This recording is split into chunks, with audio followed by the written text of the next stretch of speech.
The following is brought to you by the Social Suplex Podcast Network. Hey, what's up? This is Jeff Cobb, and you're listening to Keepin' It Strong Style. Yo, this is Rich Latta from One Nation Radio. This is brought to you by the Social Suplex Podcast Network. We present to you the Ace of Podcasts, Keeping It Strong Style. Let's go. It's the Ace of Podcasts, Keeping It Strong Style. Covering New Japan, they ready to hold it down. Jeremy Donovan and the young boy Josh. Come and hit a job out and bury all the frauds. From the Tokyo Dome over to the G1. Social Suplex is the network where we can get it done. I'ma chill and let them have it, cause this is just an intro. Keeping the strong style, 6 stars from the get-go, boy. Yeah, from Tampa Bay to the Tokyo Dome, this is Keeping It Strong Style with your hosts, Jeremy Donovan and the young boy Joshua Smith. And thank you for listening. Welcome to Keeping It Strong Style, the Ace of Podcasts on the Social Suplex Podcast Network. Jeremy Donovan here with the young boy Josh Smith and Trish Spears from the Trish and Sarah Wrestling Podcast. On today's show, we'll review Dominion and cover all its news in the world of New Japan Pro Wrestling. Please support our show by subscribing and following the Social Suplex Podcast Network and Keeping a Strong Style on the podcast app of your choice and leaving a rating and review. You can also get all the network's podcasts and newsletter over at socialsuplex.com. If you enjoy this podcast, please consider making a one-time or monthly donation by visiting socialsuplex.com/donate and clicking on the donate button under the Keeping It Strong Style logo. And we are streaming live right now on patreon.com/KI Strong Style. If you want to watch our show live or listen without ads, sign up at patreon.com/KI Strong Style. Trish, good to have you back on the show. How are you doing? I'm good. It's nice to be back just to talk some New Japan and not have to bore Sarah silly. So no, I'm kidding. It's good to hang out with you guys. So looking forward to this one. Trish, long time no see. I think the last time we were all together, I was breaking a glass in a karaoke room. We also took you on a Wild Miles roller coaster. Remember that one in Yokohama? No, Jeremy wasn't there, so that one doesn't count. Oh, that one doesn't count? I was going to say, I don't think you've forgiven me for that one. But yeah, we had a crazy karaoke session till like 4 a.m. in Akihabara. Yeah, and, that was a great night. That was a great way to close out awesome the trip. night. Yeah, it's just what you do, right? You just have a great day out and you're just like, hey, let's just go do some karaoke. And, it was insane. I found out that a lot of Americans don't know like European kind of karaoke songs. So yeah, that was a learning. Yes, but there were quite a few songs we selected where like you and Tim would be like, I have no clue what is happening right now. Like, this was a top 10 hit. What are you talking about? Yeah, like we know nothing, and it's the same the opposite way around. But I think he with Sheffield Band, he did a great rendition of one of the Yorkshire bands, though, that actually, like, I know enough. He put on a half Yorkshire accent. I may have cried on the floor. So it's just like, but yeah, just a great time. Yeah, it's crazy that it's been like 6 months since we were all in Japan for Wrestle Kingdom. That's insane. Yeah, I would love to say it doesn't feel like that, but after this show, it definitely feels.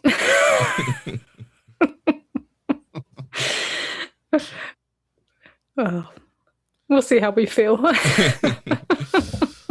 Well, yeah. Well, we're here for the big Dominion review, second biggest show of the year, and we can jump right into it. That's the main topic for the show. So we had Dominion this past Sunday, June 14th. Started at 3 a.m. Eastern Time from Osaka Joe Hall.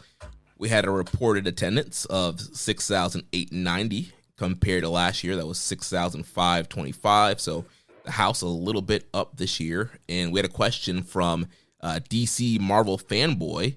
Did you see a noticeable amount of improvements by the new owners? I saw better camera work, better production, better graphics, more consistent replays, a better stage. Was it just me? Trish, Josh, what do you guys think about the Dominion production and presentation? I didn't notice anything that too drastically different. I will say that last week I noted how for Super Juniors, they seem to have a rig for the first time that was like sort of different. There's a little bit of money put behind some of the entrances. Same thing here, bigger show. A few of the guys got some money behind their entrances, which is not totally unheard of with New Japan, but has been diminished over the years and has sort of like from time to time made a comeback. And we saw that on display here. I would say the camera quality is the same as it always has been. So nothing there. I think that the video packages were as good as they typically always are. I didn't really notice anything production wise. I mean, like even if you were just to point to the camera work, New Japan, in my opinion, undoubtedly has the best camera work of any promotion that's out there. Yeah. And that didn't seem to be any different. I think that if they do start to make changes, it'll probably be something that's announced, and that will be, they'll make it known to everybody, like, hey, we're putting money behind this, and here's the improvements you could look out for. There'll probably be some sort of small press release. Yeah, I liked the kind of some of the big staging they did. Obviously, we'll get into first was like the Sonata and things, and like it did look slightly different on the entrance with the things up top compared to last year. But yeah, I don't think it's anything noticeable. And I think we're kind of looking for it at the moment too. So we're looking for improvements, and that can be dangerous because you don't know if it's just things that they're doing just for a big show or things that they're doing, on a permanent basis. So I think I agree pretty much with Josh that we'll see that kind of, if we get that sort of investment, we'll see that more visually. Like it won't just be like, oh, I think that's happening. It's like, it will really kind of hit you in the face, just like it did with when they put into Pro Wrestling Noah, really. Mm-hmm. Yeah, I feel like it might be too early to fully give credit to the new ownership. The thing hasn't gone through yet either. It doesn't go through to the 30th officially. So we're probably jumping the gun. Yeah. But overall, I liked the new stage. Yeah, I thought the stage was great. The little kind of cube wrestling ring things up at the entrance part were pretty cool. And I will say, I do think there were more consistent replays in the past. I feel like it's always kind of been random. Sometimes there's no replays at all, or it's like one match. That is one thing move. I've noticed. But yeah, every match pretty much had at least one replay, and they threw like the New Japan logo in between. So there were some different kind of production things there. But again, I don't know if that's fully new ownership. They've also, on the last two shows, something they don't typically do is when a match ends, they've done replays of some of the final moments leading to the finish. Yeah. That's something they almost never do, and that's kind of new. But again, I don't know how much you can attribute to the new ownership, or if it's just coincidental. I really don't know. Yeah. Like you said, Josh, I think, they're usually ones to, when something's changing for the better, kind of, put their chest out there. So I'm sure, there will be some announcements probably in the future once things start actually changing. Mm-hmm. Well, let's jump into the show. So we opened up here with the NJPW World Television title match. The Alpha Konosuke Takeshita defeats Cold-Blooded Sonata in 8 minutes and 24 seconds. So big return of Sonata. We last saw him New Year Dash, saying goodbye, New Japan. Everybody thought that he was potentially maybe going to Noah to hang out with Naito or, lay it down for good. But he came back, part of this whole, ever going to Takeshita versus House of Torture feud. So what you guys think of the return of Sonata in this matchup here with the Alpha? I was completely disappointed. And no shade on anybody involved in the match, but it really comes down to one word that was promised to us and was not delivered, and that is magician. Okay? We didn't get magician like we were promised, and that threw the whole thing for me.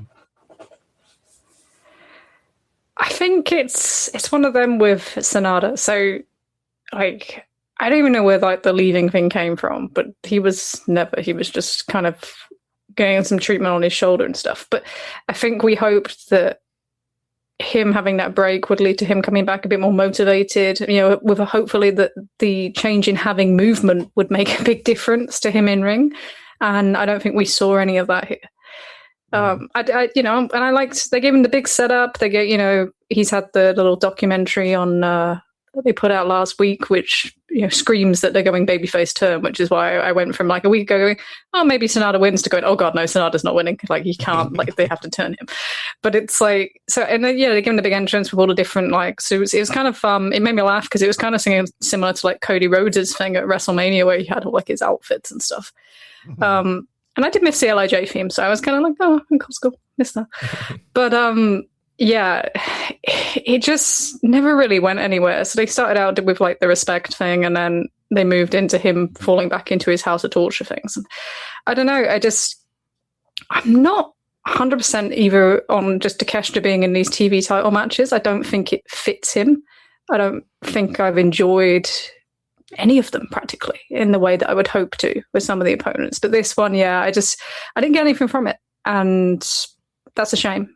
I think anytime someone goes away, you have hope that when they come back, it's going to work out better. And I didn't get anything from it. And it doesn't make me hugely positive on what Sonata does next, even if he does turn face, really. Yeah, and friend of the show, Rich Latta here saying, keep Takeshita away from that shitter. Yeah, I don't know if, judging from the way that Rich has been talking lately, I don't know if he's talking about Sonata. I don't know if he's talking about the TV title. I don't know if he's just talking about Shinny Han in general. It could be all three. All of the above. Oh, go ahead, Jeremy. Yeah, the match, the first 5 minutes were actually, I thought, pretty good. Especially, after we got the big entrance, like Trish mentioned, he comes out with the Cold Skull music. We got several variations of Cold Skull Sonata coming out, and then it went into the Just Five Guys version of Sonata, and then the new kind of suit guy pulls it off, and we get the redhead kind of new look Sonata. And the first 5 minutes I thought were pretty good. Like Sonata was kind of leaning back into more of his kind of grappling wrestling base. There was a lot of great exchanges there. And then of course after that 5 minute mark, that's when you got the antics, got the ref bumps, the cold spray to the face. He gets the guitar out, pulls all the gimmicks, kind of the speed runs the gimmicks. But Takeshita was able to overcome all that, hits the raging fire, and gets the win. Yeah, I mean, we got the new look, as you guys have mentioned, for Sonata. He, I clearly think he lifted this from David Bowie, which I also sort of thought the space rock version of him was lifted from David Bowie. So I think this is like his tribute to Ziggy Stardust. I'm assuming, which my dog's name is Ziggy, so it's very, very fitting. And I didn't think he looked like he was in the greatest of shape, but he worked and moved fairly fine. Match was shorter than I anticipated. Not that that's a bad thing, but for an 8-minute 24 match, they still couldn't help themselves but go to the House of Torturism, the ref bumps, the cold spray, the guitar shit. And so it's like, all right, well, this is a guy who was talking about how I want to reinvigorate my love for the business and kind of go back to basics. And then he's still just going with the old gimmicks. And then he gets beat fairly quickly by Takeshita. And I'm like, I don't really know who this was for or what this did. I don't know, and I don't know that Takeshita in being part of and with and in New Japan has been the benefit to anybody that all parties involved have hoped and expected for it to be. Not him, not management, the boys, like it all around. It's been an abject failure. And I think it falls not entirely on New Japan. I think a lot of it does with the creative, but there's an issue here where this guy has also failed for whatever reason. I think there's a lot going against him, but he hasn't gotten over and connected with this particular audience. I think a lot of that probably has to do with DDTism and sort of those connections more so than anything else. But if he's going to stick around, they need to figure out the right way to get the use out of him, because it's like it's a failure of management and of him as a creative individual, because they do have a lot of leeway in how they present themselves, for them to not have come together collaboratively and figured out, how do we make money together? He's probably the best, Japanese wrestler, male wrestler of his generation. And we can't figure this out. Like, something's fucked up here, but like he probably shouldn't be carrying this belt anymore, and he shouldn't be curtain jerking these big shows either. What do you think of the fact that he's like pure babyface now, pretty much?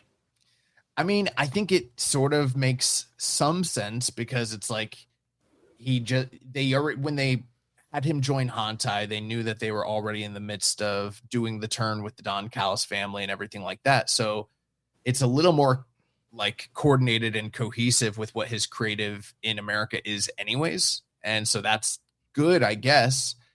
But with the state of how like New Japan right now, we're not really sure like who are the next generation of guys that they're really going to get behind and push, especially heading into G1 in the Tokyo Dome. Him sort of just being saddled as another Hantai guy with no direction because we don't know what commitments we do or don't have, and we don't know what time, commitments we're going to have either. It's I don't know. It's not necessarily the bravest booking and usage, and it's definitely not the most financially viable one either. Who knows how much they're paying him? It just, I don't know. It's kind of mind-boggling, the whole thing, honestly. Yeah, I feel like outside of his very first G1, he's just been handled very poorly. Because that first G1, we're like, man, this guy came off as a star. He was clearly ahead of everybody else, all the other young guys. I was like, yeah, have him stick around, strap him up. But yeah, they've failed to really capitalize on the momentum, and it goes back to a lot of what they did of not really leaning into the whole like outsider thing, and they try to have him do is kind of like he's a babyface, but he's also a heel, but you're supposed to get behind him, and it just didn't really pan out. And then you're having him, people cheering evil over him. People are cheering for Yujiro Takahashi over him. There were a lot of Sonata chants in this match. So clearly, yeah, with creative and just how the fans perceive him, and also Josh, you mentioned DDTism. I think also it's a little bit of AEWism as well. I think they just completely see him as an outsider, and now they're trying to throw the Hantai paint on him to be like, look, here you go. He's one of us. He's a part of the home army. I will say one thing, right? When they faced him off against Evil in the G1, right, and Evil got these incredible pops, so much so that the talk of the town at the time was like Evil face turn win, baby face, all that sort of stuff, right? And there is no denying that there is a certain level of popularity that Evil carried within the company, but for a lot of fans, seeing was believing, putting him up against Takeshita. And then January 4th comes around, they play the same trick, but this time it's Tsuji, and it works to the extent that like everybody is like, Tsuji's the future, he's the ace, he's going to carry the company, blah blah blah, right? And I think there's truth to that as well. But then when it turns around, like you said, Jeremy, and the trick worked with like Yujiro, and it worked with who else did he wrestle that guys got behind? Did they get a little bit behind Owens too? Not as much. Maybe not so much. But I feel like the fact that it worked with Yujiro kind of tells me like, okay, this is a little bit of a cheat code, and validates the arguments that we made last year, where it's like he could hypothetically be the top heel in the company, just given where everything is right now. And they're looking for ways to make Yuya Uemuras and Oiwas and, what have you, all these young guys. Takeshita should be the guy that they're facing off with, and he should be kind of doing for them the same thing that he did with Tsuji, or perhaps even running it back with Tsuji. I think the problem with a lot of that, though, is the politics side of it, because he should be beating a lot of those guys, but eventually he's going to have to lay down for somebody. And with the time commitments and, his need overseas, like that's why he's the TV champion, because it's low stakes and there's nobody that's really going to feasibly beat him until, they decide to finally go that way. And it's a 15-minute, it's going to be a banana peel title change at that point, really, because there's so many like just hangups when it comes to that belt. But realistically, if there was anybody that they could be using to reinvigorate the company in a heel role, he's the guy. But they just don't have the ability to commit to that. It's difficult because when I watch Takeshita wrestle as a babyface, like we saw against Okada, I think the way he uses like his explosiveness of pace and that sort of thing, is much better suited to him being a babyface. But I do think you're right that he's completely miscast in this company. And maybe that's different if he was full-time, and not split between 3 in his case, or mainly 2, but 3. And it does mean that, he does feel miscast, and you can stick him next to Aaron Wolf, you can stick him next to whoever, and you don't really get that reaction. I mean, this is his hometown, right? Like, in Osaka. And it's still split. Like, so I don't know. It's kind of very similar to Shota in some ways, that like they keep trying these things, but the more you force it, the more kind of trouble you find yourself in. But at the moment, he's just spinning his wheels with this TV title. I don't think the structure suits him at all, and he's not involved. He's like disconnected from the rest of kind of the new generation in aspects, and I don't think that's good for him. I just think sometimes the follow-up when you lose a title is just as much or even more important than the follow-up from winning it. And this is just basically painted out like, we don't know what to do with this guy, and we don't do it. Did we not see him at that level now? If they, it makes you question whether they still see him at that top level in a way that they clearly did when you look at how he was presented at Wrestle Kingdom and Wrestle Dynasty at the start of last year. Yeah. It's going to be interesting to see how they continue to try and get him over, how hard they're going to go the Hantai route versus, in this promotion, like, AEW definitely was very clear he should be a babyface, but it feels like, at least in the time being, he needs to be a heel in New Japan. I mean, realistically, he probably, at this point, needs to just be a guy like Mystico, who is not actually really part of the company and is just an attraction guy that comes in a few times a year. Because it's like, if you don't have the ability to commit to keeping the guy and using him, and there's nothing wrong with like having him do a few of those spots, and then he can still work his G1, and that's a big deal. But it's like, if he can't really be a main event player like everyone wants him to be, then we should stop pretending like he's part of the company. Yeah. We had a question here from MJ. It says he really enjoyed Sonata's entrance. Who has the biggest discrepancy in presentation versus actual ability? That's a great question. Sonata's up there. I mean, the first thing that came to my mind was Jey Uso.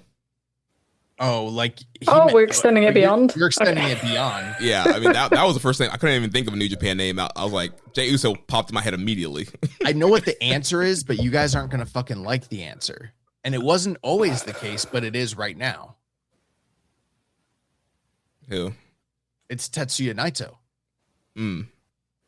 Oh, right now, yeah, absolutely. Right now, based on how he's presented as a star, the reactions and everything, and then what he can still do in the ring, it's not the same. It's a gender. Don't hinder gender. in New Japan, in its heyday, I would have said Bushi. Oh yeah, because Bushi got great crowd reactions, and he always had multiple masks and like elaborate get-ups, and then the bell would ring, and he was Yo. You're getting your Yo digs in early. Do you know, I'd actually think about some of the entrances that shows had, like his own at Wrestle Kingdom was like incredible, and then he just turns back into show. So that was like the only thing that crossed my mind recently, where I just thought, that was such a cool entrance, and then it's done. But it's House of Torture. I think for a long time, Evil was probably that. Like he had some incredible entrances and always looked like badass, and then we went to the same House of Torture structure. So maybe it's just a House of Torture problem, but that's where I'm going. Red said it's Kenny in reverse in AEW. Great talent, not great presentation. Yeah. I was thinking about that for a second. I was like, what does he mean by that? Okay. I've talked too much about what I think of how Kenny's presented in AEW. So I get enough trouble for it. But you can definitely notice a difference when he's in New Japan, for sure. Yeah. Well, let's jump to the next matchup here. We had you can see the light in his eyes and the hope. Passion. He's not dead behind the eyes. It's a miracle. His eyes. So next match, we had no disqualification. Jake Lee defeating El Phantasmo by ref decision in 9 minutes and 40 seconds. This was worse than I thought it was going to be. I know last week we kind of complained about like, hey, why is this stipulation tied up with this program when it's like it wasn't really built that well and it kind of just came out of nowhere. But I still sort of, not that I had high hopes for it, but I sort of thought ELP will be able to get something out of Jake Lee with all of the smoke and mirrors that are allowed.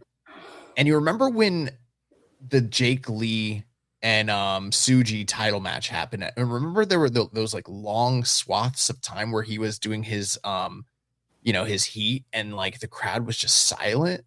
Mm-hmm. That shit happened here in this match too. Like they were doing the kind of like spots that ELP has done for years in these kinds of matches that have always gotten reactions. And like they weren't getting, like they were doing the nipple spots and the and like the crowd wasn't popping for it. Like there is not a connection here with this Jake Lee guy. And I'm not really even fully blaming ELP. I know he's kind of been in and out and a little less active this year, but if Shingo was in this match and it was spot for spot, the exact same match, this would have been a pretty good match. But I think it's literally just the charisma vacuum and the lack of connection with Jake Lee that just made this match just die on the vine, because they were fighting for their lives to get reactions and they just couldn't get any. Yeah, our boy Van Damage saying this match was bewildering. He was my boy, but then he gave his art book to you when we were in Japan.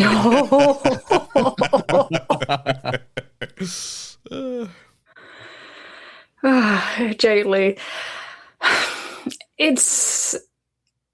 Someone had said to me this week that they were worried about this match going in because like Jake Lee can't bump, and now I can't unsee it because now when I see it, it's like he doesn't take anything. And I was like, is he just injured? It's like, no, he just doesn't bump. And like, it's all I could see then watching it. Once you've been told something, you can never not see it. And it's like, that's all I can see. And then because he doesn't really take anything, then ELP's taking like the biggest things like he can, one after another. And yeah, it's right. It's playing out to silence. And like, even when he does like the big chair stack and they do that bump and there's still like not much reaction. And then you get to the finish and it's like, it's such a cheap finish that makes the baby face look so stupid that, and then it's like driven home by this clown, because like literal clown, like just doing all his like, oh look at him, he couldn't even get his boot off, he could put the thing in the boot, he's so fucking dumb. And I'm like, how does this, oh God, no, how does this help anybody? Who is this helping? I feel like they absolutely neutered El Phantasmo here. I mean, we've talked in the past how they've never really gone with him. His booking hasn't been that great, but he always puts out a good performance. But here, man, they absolutely killed him. They had him look so dumb, struggling to get his boot off to try and load it for the loaded boot, and then gets clobbered by Jake Lee and then gets caught in the guillotine. It's like, they made this guy look an absolute geek. Like, how do you spend that much time trying to get the boot off, and then it's no DQ? Why don't you just load it up from the beginning, like backstage, and like use it? Why? Yeah, it was just it was awful. It was really, really bad. And yeah, I don't get what they're doing with Phantasmo. And again, I don't know if there's some health issues there, because like Josh mentioned, he's been a little bit light on the schedule this year. He's in the play-ins for the G1. He doesn't have a guaranteed spot, so it just kind of seems very weird booking for him. And then Jake Lee, it's just not connecting for me. I tried to give him a chance, and I did like the initial presentation from Wrestle Kingdom and kind of seemed like a serious force at Empire, but then he turned to the clown show and he's hopping around with the face paint on, he's laughing, he's trying to give people mandible claws, and it's just not connecting.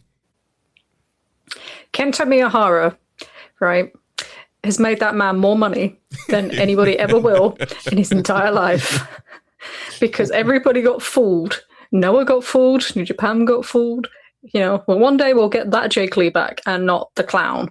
And instead we've doubled down on the clown. Like, he has a clown mask and a clown face now. It's like, yeah, it's just. I mean, part of that is true, but there's no denying that the genetics also are a big part of it. Sure. The fact that this guy, what is he, he's 6'4", right? Mm-hmm. Like, just the fact that he is 6'4" alone has guaranteed him years and years and years of employment in the wrestling industry, where if this guy was 5'11", he would not be in this position. Doesn't matter how much work Kento Miyahara put into him. Like, it'd be Yujiro. Yeah. He would be the most famous wrestler in the world, Lord Yoshitatsu, you know. Yeah, so this was really bad, and I don't know what they're doing with either of these guys. We're starting really well with this show. Yeah. Well, it's you know, when I like was thinking we should invite Trish on, it's like, been a while since we had her on. Let's bring her on for a banger. Like, you know, it's Dominion, baby. We know it's going to deliver. Yeah, and then you saw ELP Jake Lee on the listings. I was like, well. Rich says Japanese Baron Corbin. Baron Corbin's a lot better than Jake Lee. Yeah, like, and there was a part of it where the thing where he is like Baron Corbin is like, I almost wanted it to be funny bad. I was like, if it's funny bad, I'll live with it, right? And it just wasn't even funny bad. It just wasn't funny. It was just like, you're a clown, but you have no jokes. Like, I don't know. Yeah, like, please, at least be funny bad. I can just laugh at it then. And instead, I'm just like sat there going, oh boy. Yeah, I think Josh said it best for the New Beginning Osaka match. It's a comedian that's going up, it's bombs. Like, none of the jokes are getting over. Everything's falling flat. That's exactly Bro, they were bombing in this match. I felt the same way. I'm like, they're doing big. And I mean, like you said, Trish, I felt bad for ELP because he's taken massive bumps to silence. Yeah. Oh, you know that's bad. When you're like putting your body on the line, you take a huge crash through shit, and it's just like silence. They don't even gasp. I'm like, oh, that's bad. Yeah, they didn't even be like a surprise pop. They just went, okay, yeah, what's next? We don't care. We don't care. That line that you said, you're a clown, but you have no jokes. I feel like that would be something I could totally hear Moxley saying. Oh, yeah. I don't think you'll get to use it, though. Something tells me that Jake Lee is not going to Forbidden Door. Jake, you think you're a clown, but you got no jokes. He'd be taking like 3 breaths in between, like, you know. Van Damme said, you know that meme format of the guy putting on a clown makeup? That's Jake Lee's actual career this year. Oh, man. Well, I feel like him having the mask is just like an extra thing to it. He's like, no, I have 2 clown faces. Not 1, but 2. Jesus Christ. Well, let's move on to the next matchup here. We had Taichi and Yuya Uemura defeating the TMDK team of Roy Oiwa and Zack Sabre Jr. Kind of a little bit of an upset here. Taichi getting the flash victory over Oiwa. What you guys think about this one? I thought that the build up to this match actually taking place was kind of very interesting because we sort of broke down like what paths all 4 of these guys have been on this entire calendar year, and it sort of led to this crossroads match. And every single one of these guys is on the potential like docket for a singles run within the G1, potentially depending on how things shake out. So it's like you're looking at this match and you're like, yes, it could have tag team ramifications and or singles / G1 implications. So it's like you don't know entirely how to feel about it. The crowd was reacting well. It was a very good match. I think it fell a little short of great, but you know, for a sub 15-minute tag team match with the guys involved, I thought they did some really great wrestling. We saw the Oiwa Uemura stuff kind of continue and blossom. You know, Zack and Taichi, their long history with one another, that came to the forefront here. And then, you know, Taichi picks up the kind of surprise. I always forget the name of this move, but, you know, the sit down pinfall reversal cradle thing. The Omega pin. You know, I always just call it like what Bulldog did to Brett in Wembley. I don't know what it's called. Of course you do. Hey, I could say it's what Cody did to Aldis at All In. Oh God.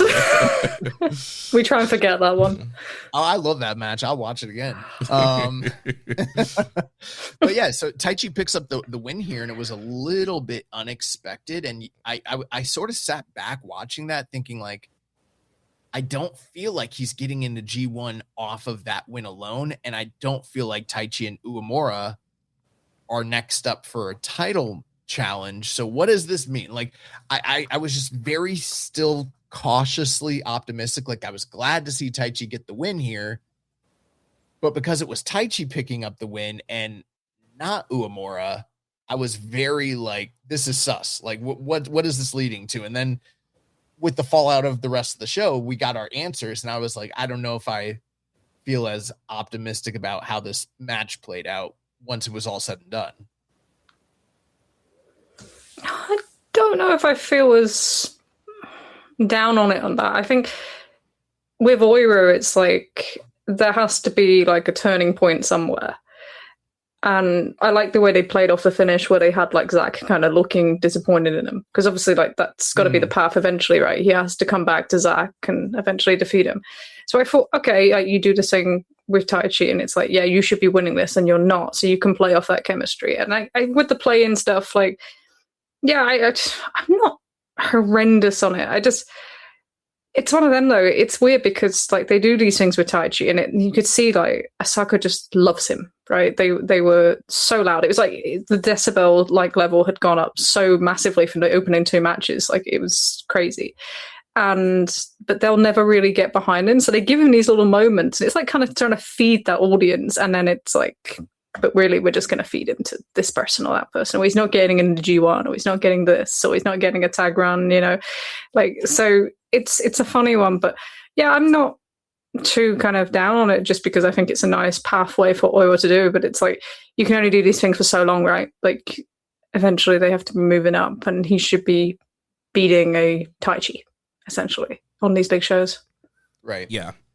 Yeah, I thought this was really good stuff. I mean, had this been given like 10 more minutes, this probably could have ended up being the match of the night. A lot of great chemistry between all 4 guys here. And, you know, Oiwa just kind of got overconfident towards the end. He went for the grip. Taichi got him up going for Black Mephisto, was able to turn it into the pin, get that surprise upset. And I was like, oh, wow, Taichi won. I was really surprised. They went with Taichi, and I was like, oh, I wonder what that means for his G1 future. And Right.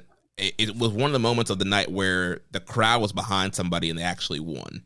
So it kind of felt like, all right, New Japan made the right call with this one. He was clearly the most over guy in the match. I've heard some reviews, and I've talked to some people who were there live in the building, and they were like, yeah, Taichi was super over. The crowd was, they really wanted to win. People were just so happy that he won. And it's a guy where it's like, man, like you see the crowd connection there. You see how hard he works. I get it. He's a little bit older, but I mean, like, I don't feel like we're getting the full juice out of him. Like, I feel like we could squeeze more and utilize him more than what they have been doing with him. Do you feel like if you could go back in time, you could, you wish that they would have given Taichi Sonata's run? Oh, absolutely. It's just hard to see it though. Like, I mean, they always had like Sonata ring fenced, even when we thought it was insane that they had him kind of fenced away for it. But yeah, it's one of those. It's kind of like Ishii as well. Like for years, we were like, he can do more than just be never belt guy or anything like that, or the guy that has those matches in the G1. And it's felt like that with Taichi for a few years now, and he felt like he stepped up as well. Like he got back in shape. You know, he was fantastic all last summer. Mm-hmm. Like the tag stuff, just think about the match that he had, the tag match that he had with like Naito on his way out as well. And it's just like, he could do more, but they're just going to keep toying us along, and we'll take our little Taichi moments. We'll suffer. But yeah, no, I was perfectly happy to see him kind of get that pin, and I think it can work for his story, so it's fine. But I agree with both of you that it was kind of very good, not great. And I think that was a theme for a lot of the matches on this show, spoiler, but yeah, that was kind of that sort of thing. But I guess when it's so early on the card, you don't expect it to get significant time. But there's another one in there. There's another one in there for sure. Yeah. Well, this was one where I just wasn't totally sure because of the focus they've given to the tag division. I was like, they might give them, another 6 or 7 minutes, because they were going into a sequence where it felt like, oh, we're starting to ramp up. Yeah. Because it was getting really good. And then it ended abruptly. And I was like, I agree with Jeremy. I'm like, yeah, on the right night, if this was in Corkin and they gave him a few more minutes, this probably could be, these 4 guys are just so incredible. Yeah. Well, so moving on to the next match, we had the clash of IWGP Junior Tag Team Champions El Desperado defeating Mystico in 9 minutes and 33 seconds by submission. Yeah, I feel like Mystico basically told them, I get paid for the show, not by the minute, and I got shit to do, You want me to do a job? All right, we can do a job, but it's not gonna be very good. And I'm gonna get myself out of there. And we saw this very similar series of events take place just 2 years ago between Mystico and Hiromu. So I kind of mentioned last week how this could be sort of a carbon copy. And it's like, yeah, it is strange because it's like the world of wrestling is so much more interconnected now than it has ever been, just with, globalism and everything like that. But the Japanese and Mexican markets of any two are still like the most disparate from one another. Yes, real diehard fans kind of are aware of what's going on different continents, but if you didn't see it, it might as well not have happened. It still kind of harkens back to the old territory days where it's like guys would do jobs over, in another country, and they would try not to have the press cover it or whatever, because if no one covers it and it's not televised, then it doesn't really matter. It doesn't happen. And then when, guys like the Road Warriors or Stan Hansen or Brody, they be wrestling in the States, and they find out the Japanese cameras are there, and they're like, all right, well, we gotta fucking go over now. But with CMLL and New Japan, it's not quite like that. There are still some guys. Rich says this is Ric Flair losing to Jack Venejo. Yeah, so it's yeah, some people might hear about it, but it's Mystico was fine. He's the top draw, top star, and it's not something that's going to be widely publicized. It's on the lower end of the card, and it's 2 baby faces. It was sub 10 minutes, and honestly, it'll be a bigger deal in Mexico when they probably have the rematch, and it'll be probably a main event in Arena Mexico, and that's where they'll have the good match, and that's where Desperado will return the favors, I was actually surprised that it wasn't for Fantasticamania this week. They're both booked in different matches, because I thought, they could just do a quick turnaround and nobody will know any different. And then, I was surprised looking down the card, and I was like, oh no, they can't. So we'll see where that one kind of ends up. It always makes me laugh that Mystico is still considered a junior in New Japan. He's as big as Andrade. He's a junior. And he has a house show mode. It's the only way I can think about it. He really has a house show mode, and he was full on house show mode here. And I think having the 2 baby faces against each other didn't help either. I think they struggled to get any sort of big investment from the crowd, especially when you compare it to the Tai Chi stuff just before it. It's you see the difference. But yeah, just pretty much playing the hits, and then making sure that even though Desperado run, he got the theme entrance finish, milked it. He's very Muto in some ways, isn't he? It's it has to be about him. It has to be about him, win or lose, But I thought it was interesting that they had the CML president Salvador Luveroff was there for this show as well. And so it's kind of an interesting one. He's kind of making the towns in some ways, but coming across with Mystico. And yeah, you're right. It's very similar to the Hiromu thing they did a couple of years ago. And it just feels weird because it's the whole thing is he just appeared, on the Dontaku tour. And all of a sudden, they're tag champs, and then they have the match, and it's okay, and they're going to drop it. And it's where did this even come from? But it also makes you feel can't they do something more useful with him? But then again, Right. you fall into the Takeshita problem, right? So it's Right. like, but if he is going to do something more useful for him, you probably want more than the house show match. That's what I think we get out of him predominantly in these like kind of little spots right now. Yeah, which at the end of the day, the house show Mystico match is still very good. Did all his kind of signature spots, all the Harris and the dives and the Spanish flies, the La Mystica attempts. It was a very good back and forth match for what it was. And Despy ended up trying to rip the mask off to get a little bit of heat on him to get some juice to the match. And Despy also going after the knee, which Mystico just recently returned from an injury. So going after that. And then I was a little surprised that he put on the Pinche Loco and got the quick, he did the quick Mexican tap out, waving the hand, ref call for the belt. So yeah, it was kind of surprising for it to be such a quick, kind of out of nowhere submission victory. But it was good for what it was. I was surprised that there was no angle post match. I thought maybe, all right, you have a junior team, maybe you have Akira and Jacob Austin Young or Ichiban Sweet Boys. Maybe you have somebody come out and challenge these guys for something down the line, but none of that. It was just kind of respect. And then, like Trish mentioned, Mystico getting all the love, all the flowers, and the music just kept going. And Charlton's like, all right, we're getting ready for our G1 announcements. And then Mystico's still out there waving to the fans and bowing. And it's like, all right, now for our G1 announcements. And Mystico's still.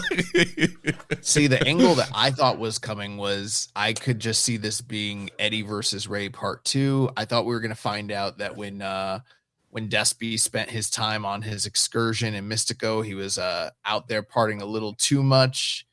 And there's a custody issue with Mystico and whether he is truly the biological father of his children or whether a young desperado, you know what I mean? So that's where I felt like this was all going, was ladder match, custody of child. But I guess we're not going to get there. So that's fine.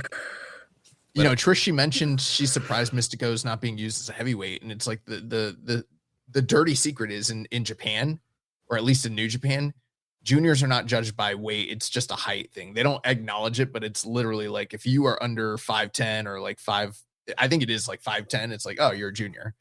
But it's like Zack Sabre Jr. came in and he was clearly way under the weight limit. And they're like, oh yeah, he's a heavyweight. And it's like, dog, no, he's not. Look at him. He's tall. He's a little weed. I also think that the thing with the quick tap, that was kind of funny because it's like you mentioned, Jeremy, the commentary, they were like so surprised about how quickly he tapped out. And I'm like, bro, if you've never seen like a first fall of like a 2 out of 3 falls match in Mexico, that's how he treated this shit. He's like, I'm not getting hurt. Tap that shit. Is there a title on the line? Is there a mask on the line? Is this gonna get aired in Mexico? Fuck it. Like, I'm not. You're not doing that. So this was kind of like basically, you said it's house show mode. It's like MLW mode. Oh yeah, that's probably a better one. Yeah, he was given about the same level as he would if he was like in Cicero. Like it's not that different. Yeah. I wasn't that surprised about the president of CMLL being there though, because I feel like part of that is to strengthen the unity between AEW, New Japan, CMLL, and all that because of the new like management turnover.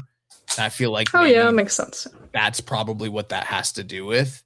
What I was a little surprised about though, not that I ever expect CMLL talent to be in the G1, but because he was there, I was like, oh, are we going to get like one CMLL represented wrestler this year because he's there on this night and they're about to make the announcement? And then it didn't happen. And I was a little surprised by that, actually. That didn't even cross my mind, but that would have been awesome though. The moment he was out there and then they're like, we're about to make the announcement. I was like, oh, that's why he's there. I don't know who it would be. Ultimo Guerrero probably, but no, I don't know who it could be, but that's what I was hoping for. Xander Khan. Cool. Yeah, Xander Khan. Oh, that'd be cool. Yeah. Well, speaking of G1, after this match, after Mystico finally left, they did run the G1 video. So for the A block, we got the Alpha, Konosuke Takeshita, Yoda Tsuji, Sanada, Shingo Takagi, Jake Lee, Bolton Oleg, Hiroki Goto, and then one of the IWGP Tag Team Champions would be in the block, and then we'd have 2 play-in winners will be the rounding off the A block there, and then in the B block, we got the Prince Callum Newman, Zack Sabre Jr., Shota Umino, Yuya Uemura, Ren Narita, Drilla Maloney, Gabe Kidd, and then the other IWGP Tag Team Champion and the 2 playoff winners here. So essentially they announced that the winners of the Okan, Hanare, Knockout Brothers would be getting in G1, and then we'll do the play-ins happening during the Road to G1 Climax for the 4 remaining spots. I did not like that announcement, personally. Like, maybe for some individuals, they felt like adding that stip to the tag match added stakes and importance and all that. But the moment they said that, I was like, fuck, like they're definitely dropping these titles now. Yeah, it kind of tipped a lot of results. It tipped like, all right, Andrade's not announced, so clearly the global title's probably being changed. Yeah, Hanare and Okan are probably going to win because they're not going to leave those guys at the G1 quite yet. I didn't even think about the Andrade thing, but yeah, that's true too. Like, he didn't get announced. He's got the white belt. It makes it very clear what's happening there. Although I will say this, I kind of felt like Aaron Wolf was about to lose his title. He didn't get announced. I was like, why the fuck they didn't list Wolf Aaron? What the fuck's going on? Yeah. Just like the one guy that one of the 2 guys we thought was complete lock coming in, and you're going, hang on a minute, like he's got to play in it, is he not getting the belt? But I guess, with him, they want to use him for the players to sell the Korokans. But I was like, yeah, it did make me nervous. I was like, you can't do another Narita win. Like, we can't. I can't live through it. I can't live through it on Discord or Twitter or anywhere else. Like, please don't do this. Like, Rich says the B block stands for British. Are all 4 of those guys? I don't think all 4 of those guys are British, are they? We got Newman, we got Sabre, Drilla, Gabe Kidd, and Gabe. Yeah, that's 4. Yeah. Okay.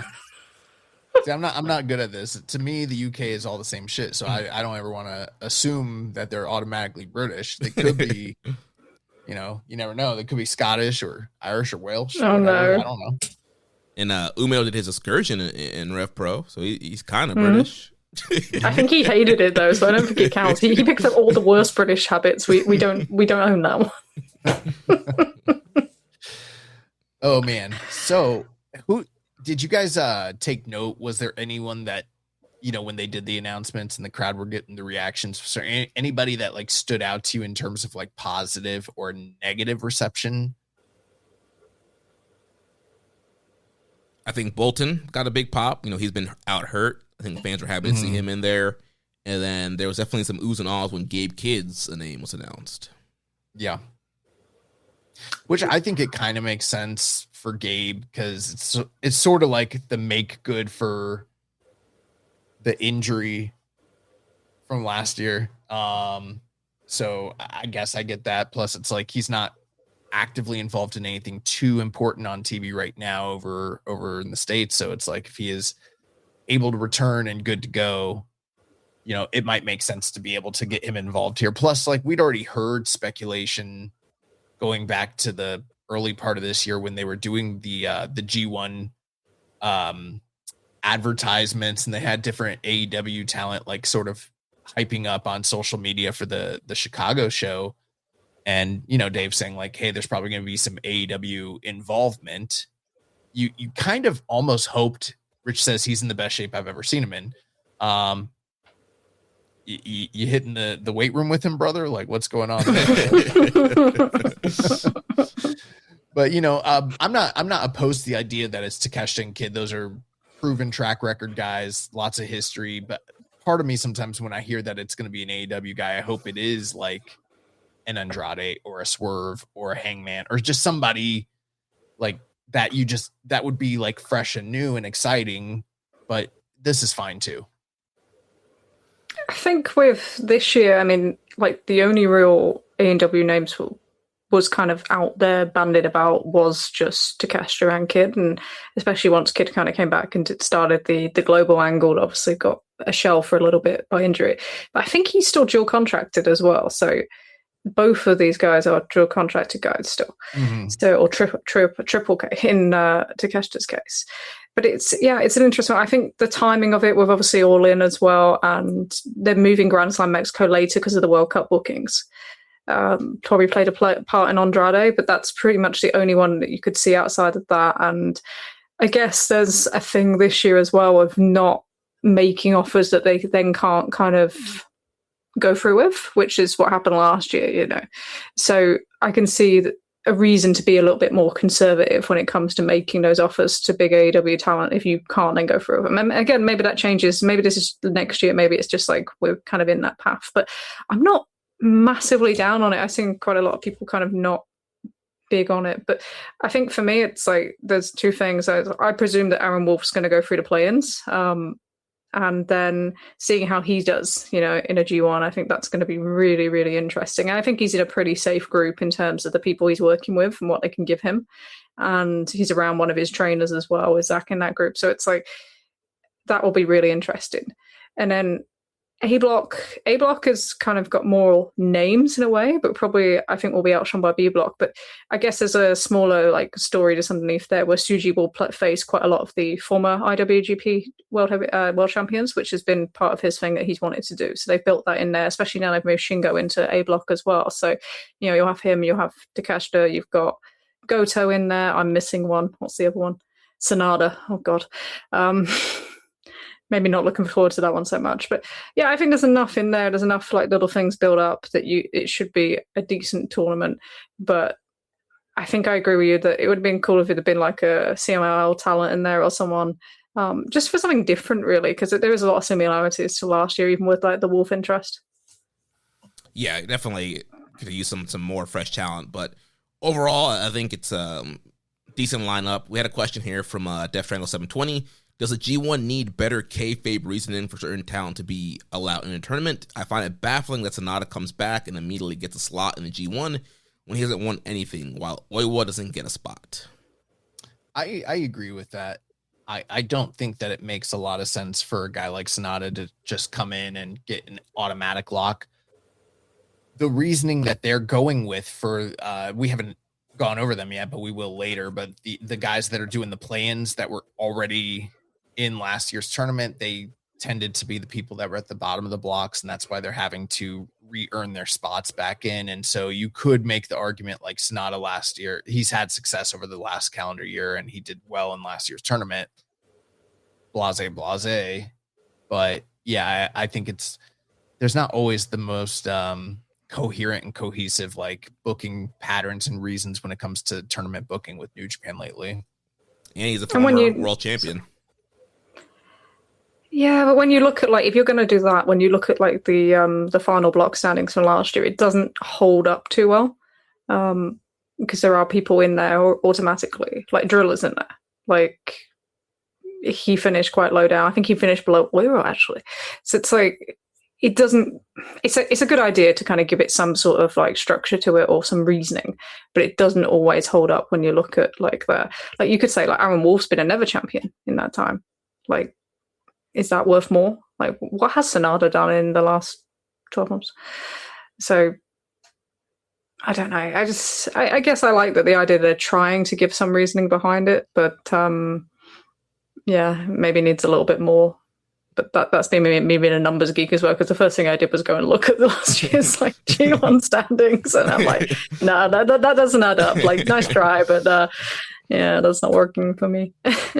Yeah. You know, I will say this, back earlier this year, early in the year, like around the time of March or February, I did a G1, the guys that I felt like were locks, the guys that I thought were possible, and I did like a whole field, and I got a lot of flack from the Discord, mutants about it. I was like 98% right. Like I'm almost like completely right with the list I had, and I just reshared it in the Discord if anybody wants to see it. So yeah, victory lap. Pretty vindicated here when it's all said and done. We had another question from Les Commission 7252. Who's a notable name that was missing during the G1 bracket announcement? Are you surprised that there isn't a name from AEW that hasn't worked or appeared in New Japan for a long time that didn't get announced for the tournament? What, they thought Jericho's coming back? Hi guys. Thought Jericho was gonna do a G1. The only thing is the names of guys that got left out are the guys that are playing in, and I feel like I have more criticism about the play-ins this year than I do about the G1 fields themselves, because it's pretty open and shut who should be winning those play-ins. And you kind of always want there to be a little bit of like, oh, they earned their way in, or oh, it's anticipatory. Like, I don't know who's going to win it, so it's kind of a shock. But this year, the guys that are listed, you're like, these 4 guys should be the people. And if they don't wind up being the people, you fucked up your G1. So you better do the right thing and just go chalk and make sure that Wolf, KOB, and Oiwa get into the fucking tournament. Yeah. Did you prefer it when they did like the mini tournament? I did. Yeah. Yeah, I can see that because but that was when they had like the longer Soul Tour, wasn't it? When they were doing that. But yeah. This one's just like 2 Korokans, so it's just like, I'll just chuck them up there. And one of them's like the Tiger Mask show, so like you probably didn't even need it, like in that regard. Sure. Well, then in that case, what I kind of feel like you could have done here easily is like still just put KOB in. I don't know why they're even fighting their way in. And then if you want like a Wolf and an Oiwa as 2 young guys to prove themselves to get in, sure, fine, do that, you know?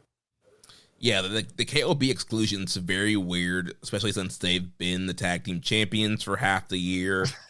You know, they almost broke defense records, and like they've been the super hot act, and for them to be like, oh, well, sorry, you gotta qualify because, you know, you haven't a lot of singles wins, but it's like, historically, the tag team champions have kind of had locked in spots, and you're telling me, you know, Tangaloa, Tamatonga didn't have to fight for their spots, and they got slated in every year, and so you're just gonna make KOB fight in. It does seem kind of weird. They just do shit to do shit sometimes, bro. Like, yeah. And I think part of it's like they really wanted that tag team title match later in the card to just really have stakes, and I think they wanted when KOB lost the titles for the crowd to just feel the sting, like or heat, like they're not in the G1 now they got to come back. Fuck.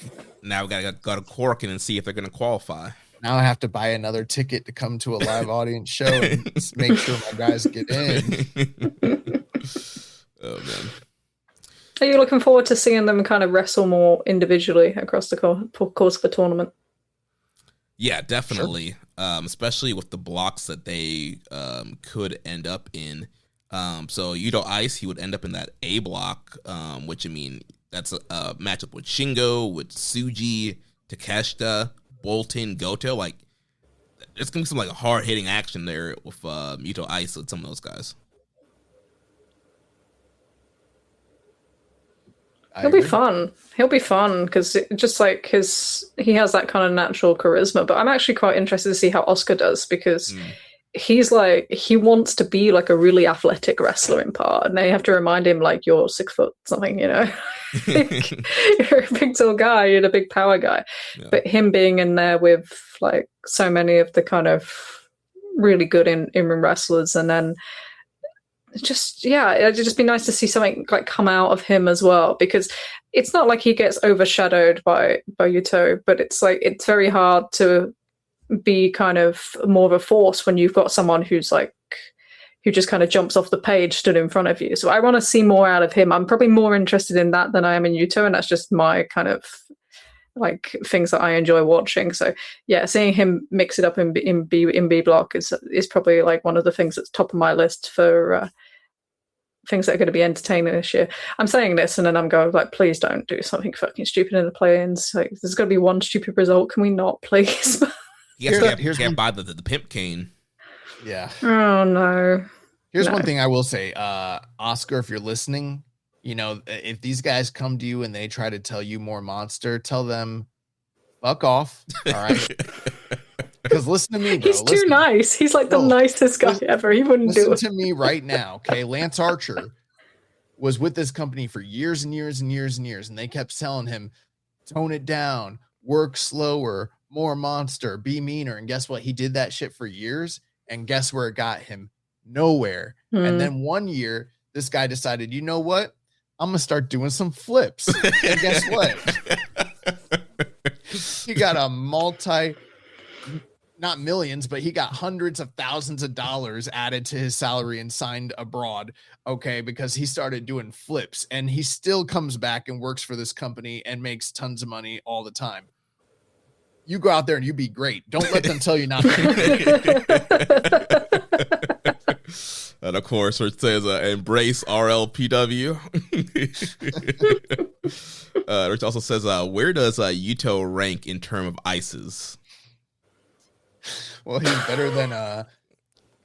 better than the United States' ice. I can tell you that much. Oh man. There's Vanilla Ice. Yeah. One Hit Wonder. Ice Cube. Does that count? That's a first name. That's not a last name. But he's ice. I guess he's still an ice. Well, then you got Ice-T. All right.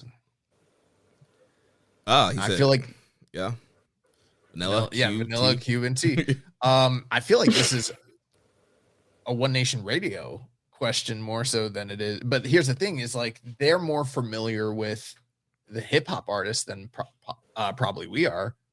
Well, that definitely counts for me. They haven't seen enough of Yuto Ice yet to properly assess him. Yeah.